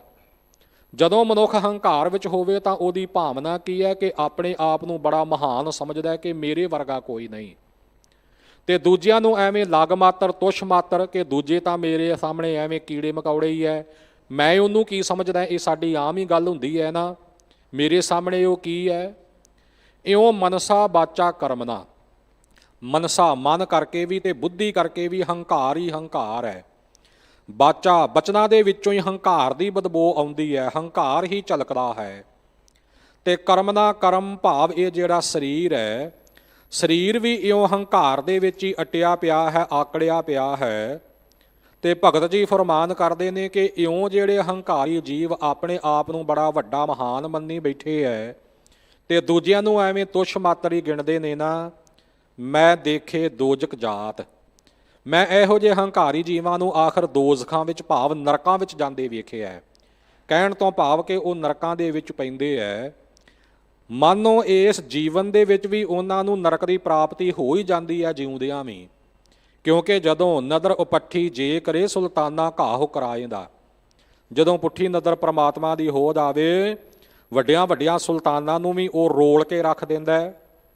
ਸ਼ਾਹਜਹਾਨ ਨੇ ਹੰਕਾਰ ਹੀ ਕੀਤਾ ਸੀ ਨਾ, ਆਪਣੇ ਬਾਦਸ਼ਾਹ ਹੋਣ ਦਾ, ਰਾਜਿਆਂ ਮਹਾਰਾਜਿਆਂ ਉੱਪਰ ਆਪਣਾ ਹੁਕਮ ਚੱਲਦਾ ਹੋਣ ਦਾ, ਤੇ 4 ਵਾਰ ਗੁਰੂ ਘਰ ਤੇ ਫੌਜਾਂ ਚਾੜੀਆਂ। ਪਰ ਹੋਇਆ ਕਿ ਜਦੋਂ ਪ੍ਰਮਾਤਮਾ ਦੀ ਨਜ਼ਰ ਉਪੱਠੀ ਹੋਈ, ਆਪਣੀ ਪੁੱਤਰ ਔਰੰਗਜ਼ੇਬ ਨੇ ਤਖਤ ਤੋਂ ਜਬਰੀ ਲਾਇਆ, ਬਿਮਾਰ ਹਾਲਤ ਵਿੱਚ ਪਏ ਹੋਏ ਨੂੰ ਤਖਤ ਤੇ ਆਪ ਕਬਜ਼ਾ ਕਰ ਲਿਆ ਤੇ ਸ਼ਾਹਜਹਾਨ ਨੂੰ ਕੈਦ ਵਿੱਚ ਪਾ ਦਿੱਤਾ, ਭੁੱਖਾ ਧਿਆਇਆ ਰੱਖਿਆ। ਪਾਣੀ ਦੀ ਇੱਕ ਇੱਕ ਬੂੰਦ ਨੂੰ ਤਰਸਣਾ ਪਿਆ ਸੀ ਉਸ ਨੂੰ। ਗਵਾਲੀਅਰ ਤੋਂ ਆਗਰੇ ਲਿਆਂਦਾ ਜਾ ਰਿਹਾ, ਹਾਥੀ ਉੱਪਰ ਬਿਠਾ ਕੇ, ਮੁਸ਼ਕਾਂ ਬੰਨੀਆਂ ਹੋਈਆਂ। ਸੋ ਚਣਿਆਂ ਦਾ ਖੇਤ ਹੈ, ਛੋਲਿਆਂ ਦਾ। ਸੋ ਉਸ ਵਕਤ ਸਰੀਰਕ ਕਿਰਿਆ ਕਰਨ ਦੇ ਬਹਾਨੇ, ਲਘੂ ਕਿਰਿਆ ਇਤਿਆਦਿਕ ਪਿਸ਼ਾਬ ਕਿਰਿਆ ਕਰਨ ਦੇ ਬਹਾਨੇ ਹੇਠਾਂ ਉਤਰਿਆ ਸੀ ਹਾਥੀ ਤੋਂ। ਤੇ ਜਿਵੇਂ ਪਸ਼ੂ ਘਾਹ ਚਰਦੇ ਨੇ ਨਾ ਮੂੰਹ ਦੇ ਨਾਲ, ਇਉਂ ਮੂੰਹ ਮਾਰ ਕੇ ਛੋਲਿਆਂ ਦੇ ਬੂਟੇ ਖਾਣ ਦਾ ਯਤਨ ਕੀਤਾ ਸੀ। ਇਹ ਵੱਡੇ ਸੁਲਤਾਨ ਦੀ, ਬਾਦਸ਼ਾਹ ਦੀ ਹਾਲਤ ਹੋਈ। ਪੂਰਾ ਨਿਆਂ ਕਰੇ ਕਰਤਾਰ। ਸੋ ਹਜੂਰ ਫਰਮਾਉਂਦੇ ਨੇ ਕਿ ਇਉਂ ਜਿਹੜੇ ਵੱਡੇ ਵੱਡੇ ਹੰਕਾਰੀ ਨੇ ਨਾ, ਵੱਡੇ ਵੱਡੇ ਅਹੰਕਾਰੀਆ ਨਾਨਕ ਗਰਭ ਗਲੇ, ਉਹ ਆਪਣੇ ਹੰਕਾਰ ਵਿੱਚ ਹੀ ਗਲ ਸੜ ਜਾਂਦੇ ਨੇ। ਇਉਂ ਗਰੀਬਾਂ ਉੱਪਰ ਜੇ ਖਿੰਜੈ ਦਾੜੀ, ਜਿਹੜਾ ਗਰੀਬਾਂ ਦੇ ਉੱਪਰ ਖਿੱਚ ਕੇ ਆਪਣੀ ਦਾੜੀ ਤੇ ਹੱਥ ਫੇਰਦਾ, ਜਿਹੜਾ ਦੂਜਿਆਂ ਤੇ ਧੱਕਾ ਕਰਦਾ, ਜ਼ੋਰ ਜ਼ਬਰਦਸਤੀ ਜ਼ੁਲਮ ਕਰਦਾ ਹੈ ਨਾ, ਪਾਰ ਬ੍ਰਹਮ ਸਾ ਅਗਨ ਮਹਿ ਸਾੜੀ, ਅਕਾਲ ਪੁਰਖ ਵਾਹਿਗੁਰੂ ਐਸੀ ਦਾੜੀ ਨੂੰ ਅੱਗ ਵਿੱਚ ਸਾੜ ਦਿੰਦਾ ਹੈ, ਉਹਨੂੰ ਵੀ ਦੁੱਖਾਂ ਵਿੱਚ ਪਾ ਦਿੰਦਾ ਹੈ। ਆਖਰ ਉਹ ਮੁਸ਼ਕਲਾਂ, ਉਹ ਮੁਸੀਬਤਾਂ, ਉਹ ਦੁੱਖ ਉਸ ਨੂੰ ਝੱਲਣੇ ਪੈਂਦੇ ਹੈ। ਦੁੱਖਾਂ ਦੀ ਅੱਗ ਵਿੱਚ ਉਹ ਇਸ ਸੰਸਾਰ ਵਿੱਚ ਵੀ ਸੜਦਾ ਹੈ ਤੇ ਪਰਲੋਕ ਵਿੱਚ ਵੀ ਦੁੱਖਾਂ ਦੀ ਜਿਹੜੀ ਅਗਨੀ ਹੈ ਉਹ ਉਹਦੇ ਵਾਸਤੇ ਲਟ ਲਟ ਪਈ ਬਲਦੀ ਹੈ। ਇਉਂ ਆਪਣੇ ਕੀਤੇ ਹੋਏ ਕਰਮਾਂ ਦਾ ਜਿਹੜਾ ਨਤੀਜਾ ਹੈ, ਫਲ ਹੈ, ਇਹ ਜ਼ਰੂਰ ਬਰ ਜ਼ਰੂਰ ਜੀਵ ਨੂੰ ਭੁਗਤਣਾ ਹੀ ਪੈਂਦਾ ਹੈ। ਸਮਝਾ ਰਹੇ ਨੇ ਸਾਨੂੰ ਸਤਿਗੁਰੂ ਸੱਚੇ ਪਾਤਸ਼ਾਹ ਜੀ ਕਿ ਇਹ ਜੀਵ ਕਦੇ ਕਿਸੇ ਤੇ ਧੱਕਾ ਨਾ ਕਰ, ਕਦੇ ਜ਼ਬਰਦਸਤੀ ਨਾ ਕਰ, ਜ਼ੋਰ ਜ਼ੁਲਮ ਜ਼ਬਰ ਨਾ ਕਰ ਕਿਸੇ ਉੱਪਰ। ਭਾਵੇਂ ਤੇਰੇ ਕੋਲ ਤਾਕਤ ਹੈ, ਉਸ ਤਾਕਤ ਨੂੰ ਵਰਤ ਦੁਨੀਆ ਦੇ ਭਲੇ ਵਾਸਤੇ, ਨਾ ਕਿ ਆਪਣੀਆਂ ਲਾਲਸਾਵਾਂ ਦੀ ਪੂਰਤੀ ਲਈ ਦੁਨੀਆ ਤੇ ਧੱਕਾ ਕਰਨ ਵਾਸਤੇ। ਪੰਚਮ ਪਾਤਸ਼ਾਹ ਜੀ ਦੇ ਸਹਿਸਕ੍ਰਿਤੀ ਸ਼ਲੋਕਾਂ ਵਿੱਚ ਇੱਕ ਸ਼ਲੋਕ ਹੈ, ਦਾਨੰ ਪਰਾਪੂਰਬੇਣ ਪੁੰਚੰਤੇ ਮਹੀਪਤੇ, ਵਿਪਰੀਤ ਬੁੱਧਿਅੰ ਮਾਰਤ ਲੋਕਹਿ, ਨਾਨਕ ਚਰੰਕਾਲ ਦੁੱਖ ਭੋਗਤੇ। ਜਿਹੜੇ ਕੋਈ ਪੂਰਬਲੇ ਦਾਨ ਪੁੰਨ ਕੀਤੇ, ਕੋਈ ਚੰਗੇ ਕਰਮ ਕੀਤੇ, ਉਹਨਾਂ ਦਾ ਇਹ ਫਲ ਮਿਲਿਆ ਕਿ ਰਾਜ ਭਾਗ ਦੀ ਪ੍ਰਾਪਤੀ ਹੋ ਗਈ। ਦਾਨੰ ਪਰਾਪੂਰਬੇਣ, ਪੂਰਬਲੇ ਜਨਮਾਂ ਦੇ ਪ੍ਰਾਤਨ ਕੀਤੇ ਹੋਏ ਜਿਹੜੇ ਦਾਨ ਪੁੰਨ ਨੇ, ਪੁੰਚੰਤੇ ਮਹੀਪਤੇ, ਜਿਹੜੇ ਧਰਤੀ ਦੇ ਮਾਲਕ ਰਾਜੇ ਨੇ, ਭਾਵ ਸੱਤਾ ਦੇ ਪ੍ਰਾਪਤ ਲੋਕ ਨੇ, ਉਹ ਉਸ ਦਾਨ ਦਾ ਫਲ ਜਿਹੜੇ ਹੈ ਉਹ ਭੁਗਤ ਰਹੇ ਹੈ, ਉਹਦੀ ਪ੍ਰਾਪਤੀ ਉਹਨਾਂ ਨੂੰ ਹੋ ਰਹੀ ਹੈ। ਪਰ ਰਾਜ ਸੱਤਾ ਦੀ ਪ੍ਰਾਪਤੀ ਕਰਕੇ ਵਿਪਰੀਤ ਬੁੱਧੀਆਂ, ਬੁੱਧੀ ਵਿਪਰੀਤ ਹੋ ਜਾਂਦੀ ਹੈ, ਮੱਤ ਮਾਰੀ ਜਾਂਦੀ ਹੈ। ਰਾਜ ਮਦ ਹੈ ਹੀ ਐਸਾ, ਇਹ ਨਸ਼ਾ ਹੀ ਇਹੋ ਜਿਹਾ ਕੁਰਸੀ ਦਾ ਕਿ ਮੱਤ ਜਿਹੜੀ ਹੈ ਉਹ ਫਿਰ ਜਾਂਦੀ ਹੈ, ਹੰਕਾਰ ਵਾਲੀ ਬੁੱਧ ਪ੍ਰਮੁੱਖ ਹੋ ਜਾਂਦੀ ਹੈ। ਤੇ ਉਸ ਹੰਕਾਰ ਵਾਲੀ ਬੁੱਧ ਦੇ ਨਾਲ ਮਾਰਤ ਲੋਕ ਹੈ, ਲੋਕਾਂ ਨੂੰ ਮਾਰਦੇ ਨੇ। ਮੈਨੂੰ ਕਿਹੜਾ ਹੁਣ ਪੁੱਛਣ ਵਾਲਾ, ਮੈਂ ਜੋ ਮਰਜ਼ੀ ਕਰਾਂ। ਆਹ ਲੀਡਰਾਂ ਦੇ ਵੱਡੇ ਵੱਡੇ ਸਕੈਂਡਲ ਸਾਡੇ ਸਾਹਮਣੇ ਆਉਂਦੇ ਨੇ ਨਾ, ਰੱਬ ਭੁੱਲਿਆ ਹੋਇਆ ਹੁੰਦਾ ਤਾਂ ਹੀ ਇਹ ਸਭ ਕੁਝ ਵਾਪਰਦਾ ਹੈ। ਇਉਂ ਲੋਕਾਂ ਨੂੰ ਤੰਗ ਕਰਦੇ ਹੈ, ਕਿਸੇ ਨੂੰ ਪ੍ਰਤੱਖ ਤੌਰ ਤੇ ਧੱਕਾ ਜ਼ੋਰ ਜ਼ਬਰਦਸਤੀ ਕਰਕੇ ਮਾਰ ਦਿੱਤਾ, ਕਿਸੇ ਨੂੰ ਕਲਮ ਦੇ ਜ਼ੋਰ ਨਾਲ, ਕਿਸੇ ਨੂੰ ਕਾਨੂੰਨ ਦੇ ਜ਼ੋਰ ਨਾਲ ਮਾਰ ਦਿੱਤਾ, ਨਜਾਇਜ਼ ਵਰਤੋਂ ਕਰਦਿਆਂ ਹੋਇਆਂ। ਨਤੀਜਾ ਕੀ ਨਿਕਲਦਾ? ਨਾਨਕ ਚਰੰਕਾਲ ਦੁੱਖ ਭੋਗਤੇ, ਚਿਰਕਾਲ ਲੰਮਾ ਸਮਾਂ ਫਿਰ ਉਹਨਾਂ ਨੂੰ ਦੁੱਖ ਭੋਗਣੇ ਪੈਂਦੇ, ਜੂਨਾਂ ਵਿੱਚ ਪੈਂਦੇ ਹੈ, ਨਰਕਾਂ ਦੇ ਦੁੱਖ ਚੱਲਦੇ ਹੈ। ਇਸੇ ਗੁਰਵਾਕ ਨੂੰ ਹੀ ਆਮ ਤੌਰ ਤੇ ਕਹਾਵਤ ਵਿੱਚ ਇਉਂ ਵਰਤਿਆ ਜਾਂਦਾ ਹੈ ਕਿ ਤਪੋਂ ਰਾਜ ਰਾਜੋਂ ਨਰਕ, ਇਹ ਹਾਲਤ ਹੋ ਜਾਂਦੀ ਹੈ। ਸੋ ਹਜੂਰ ਫਰਮਾਉਂਦੇ ਨੇ, ਪੂਰਾ ਨਿਆਉ ਕਰੇ ਕਰਤਾਰ, ਕਰਤਾਰ ਉਹ ਅਕਾਲ ਪੁਰਖ ਵਾਹਿਗੁਰੂ ਜੋ ਸਾਰੀ ਸ੍ਰਿਸ਼ਟੀ ਦਾ ਕਰਤਾ ਹੈ, ਜੋ ਸਭ ਦੀ ਉਤਪਤੀ ਪਾਲਣਾ ਤੇ ਲੈਤਾ ਕਰਨ ਵਾਲਾ ਹੈ। ਕਰਤਾਰ ਜਿਸ ਦੇ ਹੱਥ ਵਿੱਚ ਸਾਰਿਆਂ ਦੀ ਚੇਤਨ ਸੱਤਾ ਰੂਪੀ ਤਾਰ ਹੈ, ਜਿਸ ਦੇ ਹੱਥ ਵਿੱਚ ਸਾਰਿਆਂ ਉੱਪਰ ਹੁਕਮ ਰੂਪੀ ਤਾਰ ਹੈ, ਜਿਵੇਂ ਜਿਵੇਂ ਖਿੱਚਦਾ ਤਿਵੇਂ ਤਿਵੇਂ ਜੀਵ ਤੁਰਦੇ ਹੈ। ਉਹ ਕਰਤਾਰ ਅਕਾਲ ਪੁਰਖ ਵਾਹਿਗੁਰੂ ਪੂਰਾ ਨਿਆਂ ਕਰਦਾ ਹੈ, ਪੂਰਾ ਇਨਸਾਫ ਕਰਦਾ ਹੈ। ਉਹਦੇ ਇਨਸਾਫ ਵਿੱਚ ਕਿਸੇ ਤਰ੍ਹਾਂ ਦੇ ਵਾਧੇ ਘਾਟੇ ਦੀ ਗੁੰਜਾਇਸ਼ ਹੀ ਨਹੀਂ। ਗੁਰੂ ਕਾ ਬਚਨ ਹੈ, ਮਾਨਸਾ ਕਿਹੋ ਦੀ ਬਾਣਹੁ ਕੋਈ ਨਸ ਭੱਜ ਨਿਕਲੈ, ਹਰ ਦੀ ਬਾਣਹੁ ਕੋਈ ਕਿੱਥੈ ਜਾਇਆ। ਮਨੁੱਖ ਨੇ ਕੋਈ ਗੁਨਾਹ ਕੀਤਾ, ਕੋਈ ਭੈੜਾ ਕਰਮ ਕੀਤਾ, ਕਾਨੂੰਨ ਤੋਂ ਉਲਟ ਕਰਮ ਕੀਤਾ, ਧੱਕਾ ਕੀਤਾ, ਜ਼ੋਰ ਜ਼ਬਰਦਸਤੀ ਕੀਤੀ, ਕਚਹਿਰੀ ਵਿੱਚ ਮੁਕੱਦਮਾ ਚਲਿਆ ਗਿਆ ਤੇ ਆਪਣੀ ਰਾਜਸੀ ਤਾਕਤ ਦੀ ਵਰਤੋਂ ਕਰਦਿਆਂ ਹੋਇਆਂ ਕਈ ਤਾਣੇ ਬਾਣੇ ਬੁਣ ਲਏ। ਜਿਹੜੇ ਸੱਚੇ ਗਵਾਹ ਸੀ ਉਹ ਜਾਂ ਲਾਲਚ ਦੇ ਨਾਲ ਜਾਂ ਡਰ ਦੇ ਨਾਲ ਉਹ ਮੁਕਰਾ ਲਏ, ਆਪਣੇ ਹੱਕ ਵਿੱਚ ਝੂਠੇ ਗਵਾਹ ਖੜੇ ਕਰ ਲਏ, ਵਕੀਲ ਖਰੀਦ ਲਏ, ਜੱਜ ਤੱਕ ਵੀ ਖਰੀਦ ਲਏ ਤੇ ਫੈਸਲਾ ਆਪਣੇ ਹੱਕ ਵਿੱਚ ਕਰਾ ਲਿਆ। ਇਹ ਕੁਝ ਹੁੰਦਾ ਹੀ ਹੈ ਨਾ। ਮਾਨਸਾ ਕਿਹੋ ਦੀ ਬਾਣਹੁ ਕੋਈ ਨਸ ਭੱਜ ਨਿਕਲੈ। ਜਿਹੜੀਆਂ ਮਨੁੱਖਾਂ ਦੀਆਂ ਕਚਹਿਰੀਆਂ ਨੇ, ਅਦਾਲਤਾਂ ਨੇ, ਇਹਨਾਂ ਵਿੱਚੋਂ ਨਸ ਭੱਜ ਕਰਕੇ, ਦੌੜ ਭੱਜ ਕਰਕੇ ਕੋਈ ਨਿਕਲ ਹੀ ਜਾਵੇ ਤਾਂ ਨਿਕਲ ਹੀ ਜਾਵੇ। ਨਿਕਲ ਜਾਂਦੇ ਨੇ ਵੱਡੇ ਵੱਡੇ ਲੋਕ, ਪਰ ਹਰ ਦੀ ਬਾਣਹੁ ਕੋਈ ਕਿੱਥੇ ਜਾਇਆ। ਵਾਹਿਗੁਰੂ ਕੇ ਦੀਵਾਨ ਵਿੱਚੋਂ, ਵਾਹਿਗੁਰੂ ਕੀ ਕਚਹਿਰੀ ਵਿੱਚੋਂ ਭਲਾ ਕੋਈ ਕਿੱਥੇ ਚਲਿਆ ਜਾਵੇਗਾ। ਉੱਥੇ ਸਿਫਾਰਿਸ਼ ਨਹੀਂ ਚੱਲਣੀ, ਉੱਥੇ ਵੱਡੀ ਨਹੀਂ ਚੱਲਣੀ। ਦੁਨਿਆਵੀ ਅਦਾਲਤ ਵਿੱਚ ਮੁਕੱਦਮਾ ਚੱਲ ਰਿਹਾ ਹੈ, ਨਾ ਵਕੀਲ ਨੂੰ ਪਤਾ ਕਿ ਅਸਲ ਵਿੱਚ ਕੀ ਹੋਇਆ ਸੀ, ਨਾ ਜੱਜ ਨੂੰ ਪਤਾ ਹੈ। ਆਪੋ ਆਪਣੀ ਲਿਆਕਤ ਦੇ ਮੁਤਾਬਕ ਵਕੀਲ ਜੋ ਦਲੀਲਾਂ ਦੇਣਗੇ, ਉਹਨਾਂ ਦਲੀਲਾਂ ਦੇ ਆਧਾਰ ਉੱਪਰ ਜੱਜ ਜਿਹੜਾ ਹੈ ਉਹ ਆਪਣਾ ਫੈਸਲਾ ਸੁਣਾਵੇਗਾ। ਉਹ ਠੀਕ ਵੀ ਹੋ ਸਕਦਾ ਹੈ, ਉਹ ਗਲਤ ਵੀ ਹੋ ਸਕਦਾ ਹੈ, ਪਰ ਅਕਾਲ ਪੁਰਖ ਵਾਹਿਗੁਰੂ ਨਾਲ ਤਾਂ ਸਭੋ ਕੁਝ ਪਤਾ ਹੀ ਹੈ ਨਾ। ਉਹਦੇ ਕੋਲੋਂ ਤਾਂ ਕੁਝ ਵੀ ਗੁੱਝਾ ਨਹੀਂ, ਕੁਝ ਵੀ ਲੁਕਿਆ ਨਹੀਂ। ਉੱਥੇ ਆਪਣੇ ਹੱਕ ਵਿੱਚ ਦਲੀਲਾਂ ਦੇਣ ਦੀ ਕੋਈ ਲੋੜ ਨਹੀਂ, ਉੱਥੇ ਆਪਣੇ ਵਿਰੋਧ ਵਿੱਚ ਕਿਸੇ ਦੇ ਹੋਰ ਦੇ ਦਲੀਲਾਂ ਦੇਣ ਦੀ ਲੋੜ ਨਹੀਂ, ਕਿਉਂਕਿ ਜੋ ਆਪਾਂ ਕੀਤਾ ਉਹ ਪ੍ਰਮਾਤਮਾ ਭਲੀ ਭਾਂਤ ਜਾਣਦਾ ਹੈ। ਤੇ ਫਿਰ ਉੱਥੇ ਕਿਸੇ ਪ੍ਰਕਾਰ ਦੀ ਕੋਈ ਦਲੀਲ, ਅਪੀਲ, ਵਕੀਲ ਜਿਹੜੀ ਹੈ ਉਹ ਚੱਲਣੀ ਨਹੀਂ। ਜੋ ਕੀਤਾ ਹੈ ਉਹਦਾ ਫਲ ਭੁਗਤਣਾ ਪਵੇਗਾ, ਜੋ ਨਹੀਂ ਕੀਤਾ ਉਹ ਨਹੀਂ ਭੁਗਤਣਾ ਪਵੇਗਾ। ਇਹ ਕਰ ਕਰੇ ਸੋ ਇਹ ਕਰ ਪਾਏ, ਕੋਈ ਨਾ ਪਕੜਿਆ ਕਿਸੈ ਥਾਏ। ਦੁਨਿਆਵੀ ਕਚਹਿਰੀਆਂ ਵਿੱਚ ਤਾਂ ਕਈ ਵਾਰ ਇਉਂ ਗੁਨਾਹਗਾਰ ਛੁੱਟ ਜਾਂਦੇ ਨੇ, ਬੇਗੁਨਾਹਾਂ ਨੂੰ ਸਜ਼ਾਵਾਂ ਹੋ ਜਾਂਦੀਆਂ। ਵਾਹਿਗੁਰੂ ਦੀ ਦਰਗਾਹ ਵਿੱਚ ਐਸਾ ਨਹੀਂ ਚੱਲਦਾ, ਕੋਈ ਬੇਗੁਨਾਹ ਨਹੀਂ ਰਗੜਿਆ ਜਾਵੇਗਾ ਤੇ ਗੁਨਾਹਗਾਰ ਜਿਹੜਾ ਹੈ ਉਹ ਕਿਸੇ ਤਰ੍ਹਾਂ ਛੁੱਟ ਨਹੀਂ ਸਕੇਗਾ। ਹਰ ਦੀ ਬਾਣੋਂ ਕੋਈ ਕਿੱਥੇ ਜਾਇਆ। ਵਾਹਿਗੁਰੂ ਕੀ ਕਚਹਿਰੀ ਵਿੱਚੋਂ ਭਲਾ ਕੋਈ ਕਿੱਥੇ ਚਲਿਆ ਜਾਵੇਗਾ, ਨਹੀਂ ਜਾ ਸਕਦਾ। ਪੂਰਾ ਨਿਆਉ ਕਰੇ ਕਰਤਾਰ। ਭਾਈ ਉਹ ਅਕਾਲ ਪੁਰਖ ਵਾਹਿਗੁਰੂ ਪੂਰਾ ਪੂਰਾ ਇਨਸਾਫ ਕਰਦਾ ਹੈ। ਘੜੀ ਘੜੀ ਕਾ ਲੇਖਾ ਲੇਵੈ ਹੈ, ਘੜੀ ਘੜੀ ਕਾ ਲੇਖਾ ਲੇਵੈ, ਰਤੀਆ ਹੋ ਮਾਸਾ ਤੋਲ ਕਢਾਵਣਿਆ। ਘੜੀ ਘੜੀ ਉਹ ਪ੍ਰਮਾਤਮਾ ਨੇ ਲੇਖਾ ਸਾਥੋਂ ਲੈਣਾ ਸਾਡੇ ਕਰਮਾਂ ਦਾ। ਰੱਤੀ ਰੱਤੀ ਮਾਸਾ ਮਾਸਾ ਤੋਲ ਤੱਕ ਜਿਹੜਾ ਵੀ ਕੋਈ ਵਿਚਾਰ ਹੈ, ਜਿਹੜੇ ਵੀ ਸਾਡੇ ਕਰਮ ਨੇ, ਸੂਖਮ ਤੋਂ ਸੂਖਮ ਵੀ ਕਰਮ ਜਿਹੋ ਜਿਹੇ ਕੀਤੇ ਆਪਾਂ, ਚੰਗੇ ਜਾਂ ਮੰਦੇ, ਉਹਨਾਂ ਦੀ ਵਿਚਾਰ ਉੱਥੇ ਕਢਾ ਲਈ ਜਾਣੀ ਹੈ ਤੇ ਉਹਨਾਂ ਦੇ ਆਧਾਰ ਉੱਪਰ ਪ੍ਰਮਾਤਮਾ ਨੇ ਪੂਰਾ ਪੂਰਾ ਨਿਆਂ ਕਰਨਾ ਹੈ। ਸੰਸਾਰ ਵਿੱਚ ਵੀ ਵਾਹਿਗੁਰੂ ਐਸੀ ਕਿਰਪਾ ਕਰ ਹੀ ਦਿੰਦਾ ਹੈ ਕਿ ਇਉਂ ਨਿਆਂ ਦੀ ਦਾਤ ਬਖਸ਼ਦਾ ਹੈ ਆਪਣੇ ਪਿਆਰਿਆਂ ਨੂੰ, ਕਿਉਂਕਿ ਆਪਣੇ ਦਾਸ ਕਉ ਰਾਖਨਹਾਰ। ਉਹ ਵਾਹਿਗੁਰੂ ਆਪਣੇ ਦਾਸਾਂ ਨੂੰ ਸਦਾ ਰੱਖਣ ਵਾਲਾ ਹੈ, ਰੱਖਿਆ ਕਰਨ ਵਾਲਾ ਹੈ। ਰੋਜ਼ ਆਪਾਂ ਸੁਬਾਹ ਸ਼ਾਮ ਧੰਨ ਸਤਿਗੁਰੂ ਰਾਮਦਾਸ ਜੀ ਕੇ ਕੀਤੇ ਹੋਏ ਬਚਨ ਚੇਤੇ ਕਰਦੇ ਹਾਂ, ਯਾਦ ਕਰਦੇ ਹਾਂ। ਹਰ ਜੁਗ ਜੁਗ ਭਗਤ ਉਪਾਇਆ, ਪੈਜ ਰੱਖਦਾ ਆਇਆ ਰਾਮ ਰਾਜੇ। ਜੁਗਾਂ ਜੁਗਾਂ ਵਿੱਚ ਵਾਹਿਗੁਰੂ ਨੇ ਆਪਣੇ ਭਗਤ ਪੈਦਾ ਕੀਤੇ ਤੇ ਉਹਨਾਂ ਦੀ ਪੈਜ ਵੀ ਆਪ ਰੱਖਦਾ ਆਇਆ। ਤੇ ਇਸ ਮਹਾਵਾਕ ਦੀ ਪੁਸ਼ਟੀ ਕਰਦਿਆਂ ਹੋਇਆਂ, ਉਦਾਹਰਣ ਦਿੰਦਿਆਂ ਹੋਇਆਂ ਹਜ਼ੂਰ ਅਗਲਾ ਬਚਨ ਫਰਮਾਨ ਕਰਦੇ ਨੇ ਕਿ ਹਰਣਾਕਸ ਦੁਸ਼ਟ ਹਰ ਮਾਰਿਆ, ਪ੍ਰਹਿਲਾਦ ਤਰਾਇਆ।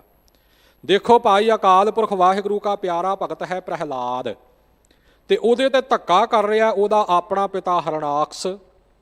ਤੇ ਜਾਨੋਂ ਮਾਰਨ ਤੱਕ ਦੀਆਂ ਕੋਸ਼ਿਸ਼ਾਂ ਕੀਤੀਆਂ, ਅਨੇਕਾਂ ਯਤਨ ਕੀਤੇ। ਗੇਰ ਤਰ ਜਲ ਜਵਾਲਾ ਭੈ ਰਾਖਿਓ ਰਾਜਾ ਰਾਮ ਮਾਇਆ ਫੇਰੀ। ਹਰ ਪ੍ਰਕਾਰ ਵਾਹਿਗੁਰੂ ਨੇ ਪ੍ਰਹਿਲਾਦ ਦੀ ਰੱਖਿਆ ਕੀਤੀ ਤੇ ਆਖਰ ਫੇਰ ਵੀ ਜਦੋਂ ਹਰਣਾਕਸ ਨਹੀਂ ਟਲਿਆ ਤਾਂ ਹਰਣਾਕਸ ਦੁਸ਼ਟ ਹਰ ਮਾਰਿਆ।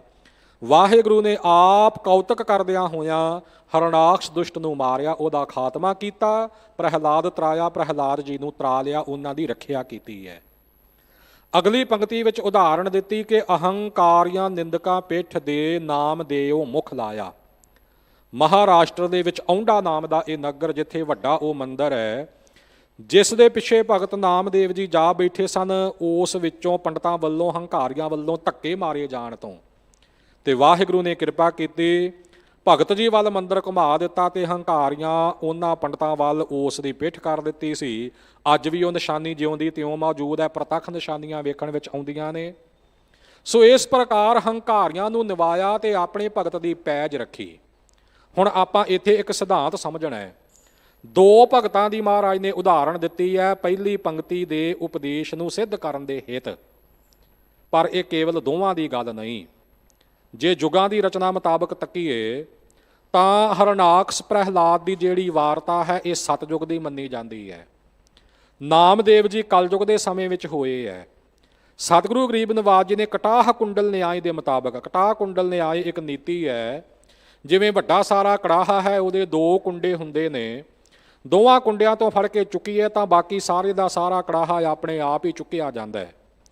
ਇਸੇ ਤਰ੍ਹਾਂ ਆਰੰਭ ਵਾਲਾ ਬਚਨ ਕਹਿ ਦਿੱਤਾ, ਅਖੀਰ ਵਾਲਾ ਬਚਨ ਕਹਿ ਦਿੱਤਾ, ਤਾਂ ਇਹਦਾ ਮਤਲਬ ਕਿ ਸਾਰੇ ਦੀ ਵਿਆਖਿਆ ਉਹਦੇ ਵਿੱਚ ਹੀ ਆ ਗਈ। ਆਦ ਤੇ ਅੰਤ ਕਹਿ ਦਈਏ ਤਾਂ ਆਦ ਅੰਤ ਦਾ ਵਿਚਕਾਰਲਾ ਮੌਕਾ ਜਿਹੜਾ ਆਪੇ ਵਿੱਚ ਸ਼ਾਮਲ ਮੰਨਿਆ ਜਾਂਦਾ ਹੈ। ਭਾਵ ਕਿ ਸਤਯੁਗ ਤੋਂ ਲੈ ਕੇ ਕਲਯੁਗ ਤੱਕ ਚੌਹਾਂ ਯੁੱਗਾਂ ਵਿੱਚ ਜਿੰਨੇ ਵੀ ਭਗਤ ਪਰਮਾਤਮਾ ਨੇ ਪੈਦਾ ਕੀਤੇ, ਉਹਨਾਂ ਦੀ ਪੈਜ ਰੱਖੀ ਤੇ ਭਗਤਾਂ ਨੂੰ ਦੁੱਖ ਦੇਣ ਵਾਲਿਆਂ ਨੂੰ ਅਕਾਲ ਪੁਰਖ ਵਾਹਿਗੁਰੂ ਨੇ ਆਪ ਹੀ ਸਾਂਭਿਆ, ਆਪ ਹੀ ਉਹਨਾਂ ਦਾ ਨਾਸ ਕੀਤਾ। ਮਹਾਰਾਜ ਬਚਨ ਕਰਦੇ, ਭਗਤਾਂ ਕੀ ਸਦਾ ਤੂੰ ਰੱਖਦਾ ਹਰ ਜੀਓ, ਧੁਰ ਤੂੰ ਰੱਖਦਾ ਆਇਆ। ਪ੍ਰਹਿਲਾਦ ਜਨ ਤੁਧ ਰਾਖ ਲੈ ਹਰ ਜੀਓ, ਹਰਨਾਕਸ਼ ਮਾਰ ਪਚਾਇਆ। ਗੁਰਮੁਖਾਂ ਨੂੰ ਪ੍ਰਤੀਤ ਹੈ ਹਰ ਜੀਓ, ਮਨਮੁਖ ਭਰਮ ਭੁਲਾਇਆ। ਜੋ ਜੋ ਤੇਰੇ ਭਗਤ ਦੁਖਾਏ, ਉਹ ਤਤ ਕਾਲ ਤੁਮ ਮਾਰਾ। ਇਉਂ ਆਪਣੇ ਦਾਸ ਕਉ ਰੱਖਨਹਾਰ। ਅਕਾਲ ਪੁਰਖ ਵਾਹਿਗੁਰੂ ਆਪਣੇ ਦਾਸਾਂ ਦੀ ਸਦਾ ਹੀ ਰੱਖਿਆ ਕਰਨ ਵਾਲਾ ਹੈ, ਉਹਨਾਂ ਨੂੰ ਦੁੱਖਾਂ ਮੁਸੀਬਤਾਂ ਤੋਂ ਬਚਾਉਂਦਾ ਹੈ। ਤੇ ਜਿਹੜੇ ਭਾਈ ਉਹਨਾਂ ਉੱਪਰ ਧੱਕਾ ਕਰਦੇ, ਜ਼ੋਰ ਜ਼ੁਲਮ ਜ਼ਬਰਦਸਤੀ ਕਰਦੇ ਹੈ, ਭਾਵੇਂ ਕਿ ਸਮੇਂ ਮੁਤਾਬਕ ਉਹਨਾਂ ਦਾ ਜ਼ਬਰ ਚੱਲ ਜਾਵੇ, ਉਹਨਾਂ ਦਾ ਹੁਕਮ ਚੱਲ ਜਾਵੇ, ਆਪਣੀ ਮਨ ਆਈ ਕਾਰੀ ਲੈਣ, ਪਰ ਅਖੀਰ ਤਾਂ ਉਹਨਾਂ ਨੂੰ ਆਪਣੇ ਉਸ ਬੁਰੇ ਕਰਮ ਦਾ ਨਤੀਜਾ ਭੁਗਤਣਾ ਹੀ ਪੈਂਦਾ ਹੈ ਨਾ। ਪਾਪੀ ਚੰਦੂ ਨੇ ਪੰਚਮ ਪਾਤਸ਼ਾਹ ਧੰਨ ਸਤਿਗੁਰੂ ਸ੍ਰੀ ਗੁਰੂ ਅਰਜਨ ਦੇਵ ਸਾਹਿਬ ਜੀ ਦੇ ਉੱਪਰ ਬੜਾ ਕਹਿਰ ਕਮਾਇਆ, ਬੜੇ ਤਸੀਹੇ ਦਿੱਤੇ। ਆਪਾਂ ਜਾਣਦੇ ਹਾਂ ਇਤਿਹਾਸ ਨੂੰ। ਤੱਤੇ ਰੇਤੇ ਤੇ ਬਿਠਾਉਣਾ, ਤੱਤਾ ਰੇਤਾ ਸਰੀਰ ਦੇ ਉੱਪਰ ਪਾਉਣਾ, ਤੱਤੀ ਲੋਹ ਦੇ ਉੱਪਰ ਬਿਠਾਉਣਾ, ਦੇਗੇ ਵਿੱਚ ਉਬਾਲਣਾ। ਭੁੱਲ ਗਿਆ ਚੰਦੂ ਪਾਪੀ ਕਿ ਇਹ ਸਤਿਗੁਰੂ ਅਰਜਨ ਦੇਵ ਸਾਹਿਬ ਜੀ ਆਪ ਪ੍ਰਤੱਖਹਾਰ ਹਨ ਤੇ ਸਰਬ ਕਲਾ ਸਮਰੱਥ ਹੁੰਦਿਆਂ ਹੋਇਆਂ ਵੀ ਸ਼ਾਂਤ ਰਸ ਦੇ ਵਿੱਚ ਨੇ। ਉਦੋਂ ਤਾਂ ਬੜਾ ਹੰਕਾਰ ਕਰਦਾ ਸੀ ਕਿ ਮੈਂ ਆਪਣੀ ਮਨ ਆਈ ਕਰ ਲਈ ਹੈ, ਮੈਂ ਜੋ ਚਾਹਿਆ ਸੋ ਕਰ ਲਿਆ, ਕੌਣ ਮੈਨੂੰ ਰੋਕ ਸਕਦਾ ਹੈ। ਪਰ ਆਖਰ ਆਇਆ ਨਾ ਉਹ ਸਮਾਂ ਜਦੋਂ ਛੇਵੇਂ ਪਾਤਸ਼ਾਹ ਨੇ ਜਹਾਂਗੀਰ ਦੇ ਕੋਲੋਂ ਹੀ ਇਸ ਨੂੰ ਪਕੜਿਆ ਤੇ ਨੱਕ ਵਿੱਚ ਨਕੇਲ ਵੀ ਪਾਈ, ਹੱਟੀ ਹੱਟੀ ਤੋਂ ਟਕਾ ਵੀ ਮੰਗਵਾਇਆ ਤੇ ਸਿਰ ਵਿੱਚ ਜੁੱਤੀਆਂ ਵੀ ਇਹਦੇ ਮਰਵਾਈਆਂ। ਤੇ ਜੁੱਤੀਆਂ ਦੀ ਮਾਰ ਖਾਂਦਿਆਂ ਖਾਂਦਿਆਂ ਚੰਦੂ ਪਾਪੀ ਨੱਕਾਂ ਨੂੰ ਸੁਧਾਰਿਆ ਸੀ। ਜਦੋਂ ਹੰਕਾਰ ਵਿੱਚ ਸੀ, ਜਦੋਂ ਆਪਣਾ ਹੁਕਮ ਚਲਾ ਰਿਹਾ ਸੀ, ਹੁਕਮ ਚਲਾਏ ਨਸੰਗ ਹੋਏ ਵਰਤੈ ਅਫਰਿਆ। ਆਫਰਿਆ ਹੋਇਆ ਹੰਕਾਰ ਵਿੱਚ ਹੁਕਮ ਚਲਾਉਂਦਾ ਸੀ, ਰੱਬ ਭੁੱਲਿਆ ਸੀ। ਪਰ ਪੂਰਾ ਨਿਆਂ ਕਰੇ ਕਰਤਾਰ, ਪ੍ਰਮਾਤਮਾ ਪੂਰਾ ਨਿਆਂ ਕਰਦਾ ਹੈ। ਉਸ ਦੇ ਕੀਤੇ ਦਾ ਫਲ ਉਸ ਨੂੰ ਜ਼ਰੂਰ ਬਰ ਜ਼ਰੂਰ ਪ੍ਰਾਪਤ ਹੋਇਆ ਤੇ ਬਹੁਤਾ ਦੁਖਦਾਈ ਫਲ ਪ੍ਰਾਪਤ ਹੋਇਆ।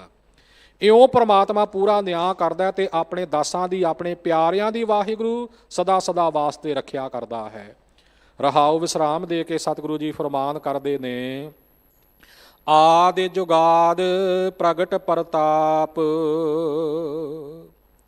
ਆਦ ਮੁੱਢ ਤੋਂ ਲੈ ਕੇ ਹੀ ਤੇ ਜੁਗਾਦ ਜੁਗ ਆਦ, ਜਦੋਂ ਜੁਗਾਂ ਦਾ ਆਦ ਆਰੰਭ ਹੋਇਆ, ਜਦੋਂ ਸੰਸਾਰ ਦੀ ਰਚਨਾ ਹੋਈ ਹੈ, ਉਦੋਂ ਤੋਂ ਲੈ ਕੇ ਹੀ ਪ੍ਰਮਾਤਮਾ ਦਾ ਜਿਹੜਾ ਪ੍ਰਤਾਪ ਹੈ ਉਹ ਕੁੱਲ ਸੰਸਾਰ ਵਿੱਚ ਪ੍ਰਗਟ ਹੈ।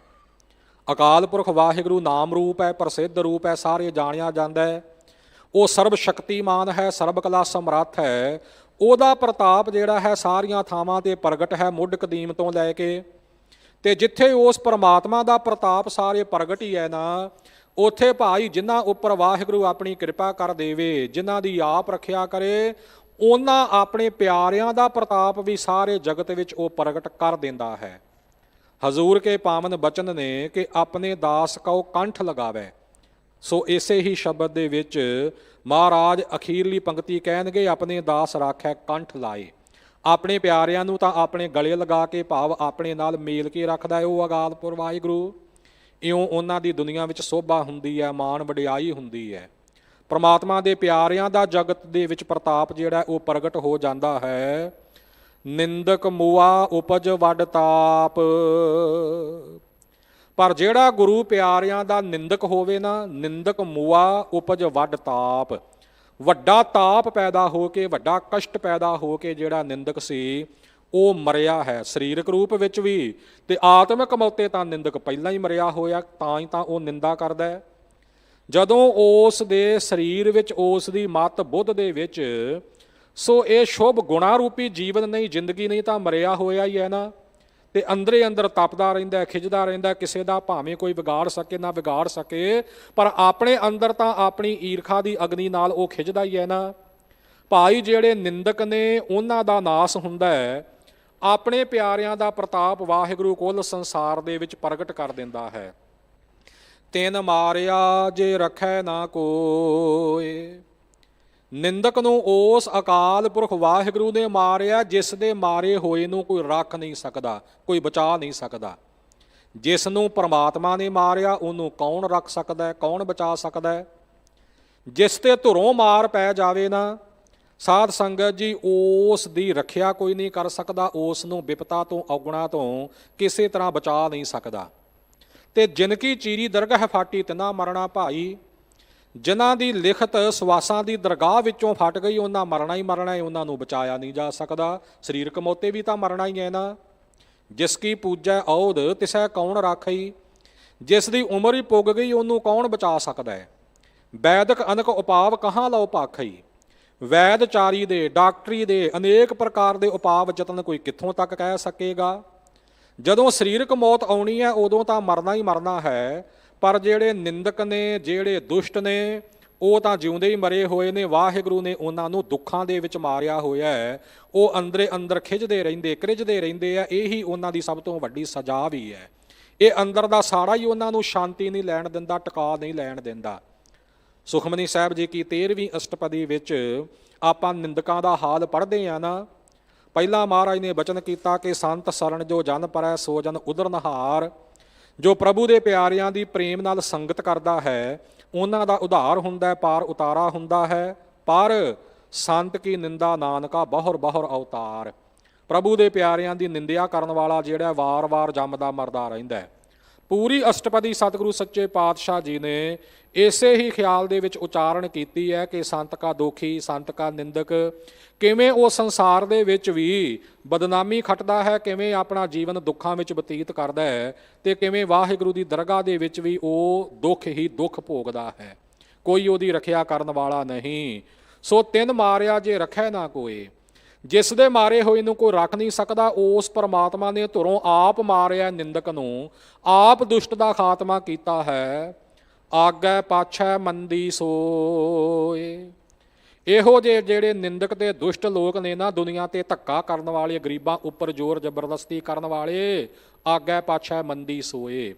ਪਿੱਛੇ ਇਸ ਸੰਸਾਰ ਵਿੱਚ ਵੀ ਮੰਦੀ ਸੋਏ, ਸੋਏ ਤੋਂ ਭਾਵ ਕਨਸੋ ਖਬਰ, ਉਹਨਾਂ ਦੀ ਖਬਰ ਦੁਨੀਆ ਵਿੱਚ ਵੀ ਸੋ ਬੁਰੇ ਰੂਪ ਵਿੱਚ ਹੀ ਫੈਲਦੀ ਹੈ, ਬਦਨਾਮੀ ਹੀ ਖੱਟਦੇ ਨੇ। ਤੇ ਅੱਗੇ ਪ੍ਰਲੋਕ ਵਿੱਚ ਵੀ ਉਹਨਾਂ ਦੀ ਖਬਰ ਜਿਹੜੀ ਹੈ ਬਦਨਾਮੀ ਦੇ ਰੂਪ ਵਿੱਚ ਹੀ ਹੁੰਦੀ ਹੈ। ਉੱਥੇ ਵੀ ਉਹ ਬੁਰੇ ਹੀ ਗਿਣੇ ਜਾਂਦੇ ਨੇ। ਨਾ ਇੱਥੇ ਉਹਨਾਂ ਦੀ ਸੋਭਾ, ਨਾ ਪ੍ਰਲੋਕ ਵਿੱਚ ਵਡਿਆਈ। ਦੋਹੀਂ ਜਹਾਨੀ ਸੋ ਉਹਨਾਂ ਨੂੰ ਭਾਈ ਬੁਰਿਆਈ ਹੀ ਬੁਰਿਆਈ ਪ੍ਰਾਪਤ ਹੁੰਦੀ ਹੈ। ਨਿੰਦਕ ਕਾ ਮੁਖ ਕਾਲਾ ਹੋਵਾ, ਦੀਨ ਦੁਨੀਆ ਕੈ ਦਰਬਾਰ। ਦੁਨੀਆ ਦੇ ਦਰਬਾਰ ਵਿੱਚ ਵੀ ਜਿਹੜਾ ਨਿੰਦਕਾਂ ਦਾ ਮੂੰਹ ਹੈ ਇਹ ਕਾਲਾ ਹੁੰਦਾ ਹੈ। ਫਿਟਕਾਰਾਂ ਪੈਂਦੀਆਂ, ਲਾਹਨਤਾਂ ਪੈਂਦੀਆਂ, ਇਹ ਮੂੰਹ ਕਾਲਾ ਹੋਣਾ। ਤੇ ਦੀਨ ਕੇ ਦਰਬਾਰ ਅੱਗੇ ਪ੍ਰਲੋਕ ਵਿੱਚ ਵੀ ਉਹਨਾਂ ਦਾ ਮੁਖ ਕਾਲਾ ਹੁੰਦਾ ਹੈ। ਆਪਣੇ ਦਾਸ ਰਾਖੈ ਕੰਠ ਲਾਏ। ਵਾਹਿਗੁਰੂ ਕੀ ਵਡਿਆਈ ਹੈ ਕਿ ਆਪਣੇ ਦਾਸ, ਆਪਣੇ ਸੇਵਕ ਨੂੰ, ਆਪਣਾ ਸਿਮਰਨ ਬੰਦਗੀ ਕਰਨ ਵਾਲੇ ਨੂੰ ਆਪਣੇ ਗਲੇ ਲਗਾ ਕੇ ਉਹ ਅਕਾਲ ਪੁਰਖ ਵਾਹਿਗੁਰੂ ਰੱਖਦਾ ਹੈ। ਆਪਣੇ ਅਭੇਦ ਨਿਸ਼ਚੇ ਰੂਪੀ ਕੰਠ ਨਾਲ ਲਗਾ ਲੈਂਦਾ ਹੈ। ਆਪਣੇ ਮਿਲਾਪ ਵਿੱਚ ਮੇਲ ਕੇ ਰੱਖਦਾ ਹੈ। ਆਪਣੇ ਨਾਮ ਵਿੱਚ, ਆਪਣੇ ਸਿਮਰਨ ਵਿੱਚ ਜੋੜ ਕੇ ਰੱਖਦਾ ਹੈ ਸਦਾ। ਸਰਣ ਨਾਨਕ ਹਰ ਨਾਮ ਧਿਆਏ। ਤੇ ਹਜੂਰ ਫਰਮਾਉਂਦੇ ਨੇ ਕਿ ਵਾਹਿਗੁਰੂ ਕੇ ਪਿਆਰੇ ਦਾਸ ਉਸ ਪਰਮਾਤਮਾ ਦੀ ਸ਼ਰਨ ਵਿੱਚ ਹੀ ਸਦਾ ਰਹਿੰਦੇ ਨੇ ਤੇ ਉਸ ਵਾਹਿਗੁਰੂ ਕਾ ਨਾਮ ਸਦਾ ਸਦਾ ਵਾਸਤੇ ਧਿਆਉਂਦੇ ਨੇ। ਇੱਕੋ ਇੱਕ ਨਾਮ ਦੇ ਨਾਲ ਹੀ ਪ੍ਰੀਤ, ਹਰ ਨਾਵੈ ਨਾਲ ਗੱਲਾਂ, ਹਰ ਨਾਵੈ ਨਾਲ ਮਸਲਤ, ਹਰ ਨਾਮ ਹਮਾਰੀ ਕਰਦਾ ਨਿਤ ਸਾਰਾ, ਹਰ ਨਾਮ ਹਮਾਰੀ ਸੰਗਤ ਅਤ ਪਿਆਰੀ, ਹਰ ਨਾਮ ਕੋਲ ਹਰ ਨਾਮ ਪਰਵਾਰਾ। ਇਉਂ ਨਾਮ ਤੇ ਆਉਂਦੇ ਨੇ, ਨਾਮ ਜਪਦੇ ਨੇ, ਮਨ ਨਾਮ ਜਪ ਨਾਮ ਆਰਾਧ, ਅੰਧ ਨਾਮ ਵਖਾਣੀ। ਇਹ ਉਪਦੇਸ਼ ਉਹਨਾਂ ਨੇ ਆਪਣੇ ਹਿਰਦੇ ਵਿੱਚ ਧਾਰਨ ਕੀਤਾ ਹੈ। ਸਦਾ ਵਾਹਿਗੁਰੂ ਕੀ ਸ਼ਰਨ ਵਿੱਚ ਰਹਿੰਦੇ ਨੇ ਤੇ ਪ੍ਰਮਾਤਮਾ ਵੀ ਉਹਨਾਂ ਨੂੰ ਹਮੇਸ਼ਾ ਆਪਣੇ ਨਾਲ ਮੇਲ ਕੇ ਰੱਖਦਾ ਹੈ। ਇਸ ਲਈ ਐ ਜੀਵ ਤੂੰ ਵੀ ਸਰਣ ਨਾਨਕ ਹਰ ਨਾਮ ਤੇ ਆਏ। ਪ੍ਰਭੂ ਦੀ ਸ਼ਰਨ ਵਿੱਚ, ਵਾਹਿਗੁਰੂ ਕੀ ਸ਼ਰਨ ਵਿੱਚ ਰਹੋ ਤੇ ਵਾਹਿਗੁਰੂ ਕਾ ਨਾਮ ਸਦਾ ਧਿਆਉਂਦਾ ਰਹਿ, ਜਿਸ ਕਰਕੇ ਤੂੰ ਵੀ ਉਸ ਪਰਮਾਤਮਾ ਦਾ ਪਿਆਰ ਹਾਸਲ ਕਰ ਲਵੇਂ ਤੇ ਉਸ ਵਾਹਿਗੁਰੂ ਕੀਆਂ ਬਖਸ਼ਿਸ਼ਾਂ ਪ੍ਰਾਪਤ ਕਰਕੇ ਆਪਣੇ ਜੀਵਨ ਨੂੰ ਸਫਲਿਆਂ ਕਰ ਲਵੇਂ। ਸਤਿਗੁਰੂ ਜੀ ਕਿਰਪਾ ਕਰਨ, ਗੁਰੂ ਕਾ ਬਖਸ਼ਿਸ਼ ਕੀਤਾ ਹੋਇਆ ਪਰਮ ਪਵਿੱਤਰ ਉਪਦੇਸ਼ ਸਾਡੇ ਹਿਰਦਿਆਂ ਵਿੱਚ ਵਸੇ। ਸਾਡੀ ਜ਼ੋਰ ਜ਼ਬਰਦਸਤੀ ਧੱਕਾ ਕਰਨ ਵਾਲੀ ਜਿਹੜੀ ਪ੍ਰਵਿਰਤੀ ਹੈ, ਜਿਹੜਾ ਸੁਭਾਅ ਹੈ, ਇਹ ਖਤਮ ਹੋਵੇ ਤੇ ਸਾਰਿਆਂ ਨਾਲ ਪ੍ਰੇਮ ਭਾਵ ਦੇ ਵਿੱਚ ਵਰਤੀਏ, ਹੱਕ ਸੱਚ ਦੇ ਨਾਲ ਜੁੜੀਏ। ਇਹ ਸਤਿਗੁਰੂ ਸਾਡੇ ਸਾਰਿਆਂ ਤੇ ਰਹਿਮਤਾਂ ਕਰਨ। ਬਹੁਤ ਬਹੁਤ ਧੰਨਵਾਦ ਦਿੱਲੀ ਸਿੱਖ ਗੁਰਦੁਆਰਾ ਪ੍ਰਬੰਧਕ ਕਮੇਟੀ ਦਾ, ਸਿੰਘ ਸਾਹਿਬਾਨ ਜੀ ਦਾ, ਸਮੂਹ ਗ੍ਰੰਥੀ ਸਾਹਿਬਾਨਾਂ ਜੀ ਦਾ, ਸਮੁੱਚੀਆਂ ਸੰਗਤਾਂ ਦਾ ਸਭ ਤੋਂ ਵਧੇਕ ਕੋਟਾਨ ਕੋਟ ਸ਼ੁਕਰਾਨਾ। ਧੰਨ ਸਤਿਗੁਰੂ ਸ੍ਰੀ ਗੁਰੂ ਗ੍ਰੰਥ ਸਾਹਿਬ ਸੱਚੇ ਪਾਤਸ਼ਾਹ ਜੀ ਕਾ। ਵਿਚਾਰ ਕਰਦਿਆਂ ਹੋਈਆਂ ਭੁੱਲਾਂ ਦੀ ਖਿਮਾ ਔਰ ਅੱਗੇ ਲਈ ਸਮਤ ਬਖਸ਼ਿਸ਼ ਕਰਨੀ। ਆਪਣੇ ਦਾਸ ਰਾਖੈ ਕੰਠ ਲਾਏ, ਸਰਣ ਨਾਨਕ ਹਰ ਨਾਮ ਧਿਆਏ। ਵਾਹਿਗੁਰੂ ਜੀ ਕਾ ਖਾਲਸਾ, ਵਾਹਿਗੁਰੂ ਜੀ ਕੀ ਫਤਿਹ। ਰਾਮ ਕਲੀ ਮਹੱਲਾ ਤੀਜਾ। ਆਨੰਦ ਇੱਕ ਓੰਕਾਰ ਸਤਿਗੁਰ ਪ੍ਰਸਾਦ। ਆਨੰਦ ਭਇਆ ਮੇਰੀ ਮਾਏ, ਸਤਿਗੁਰੂ ਮੈਂ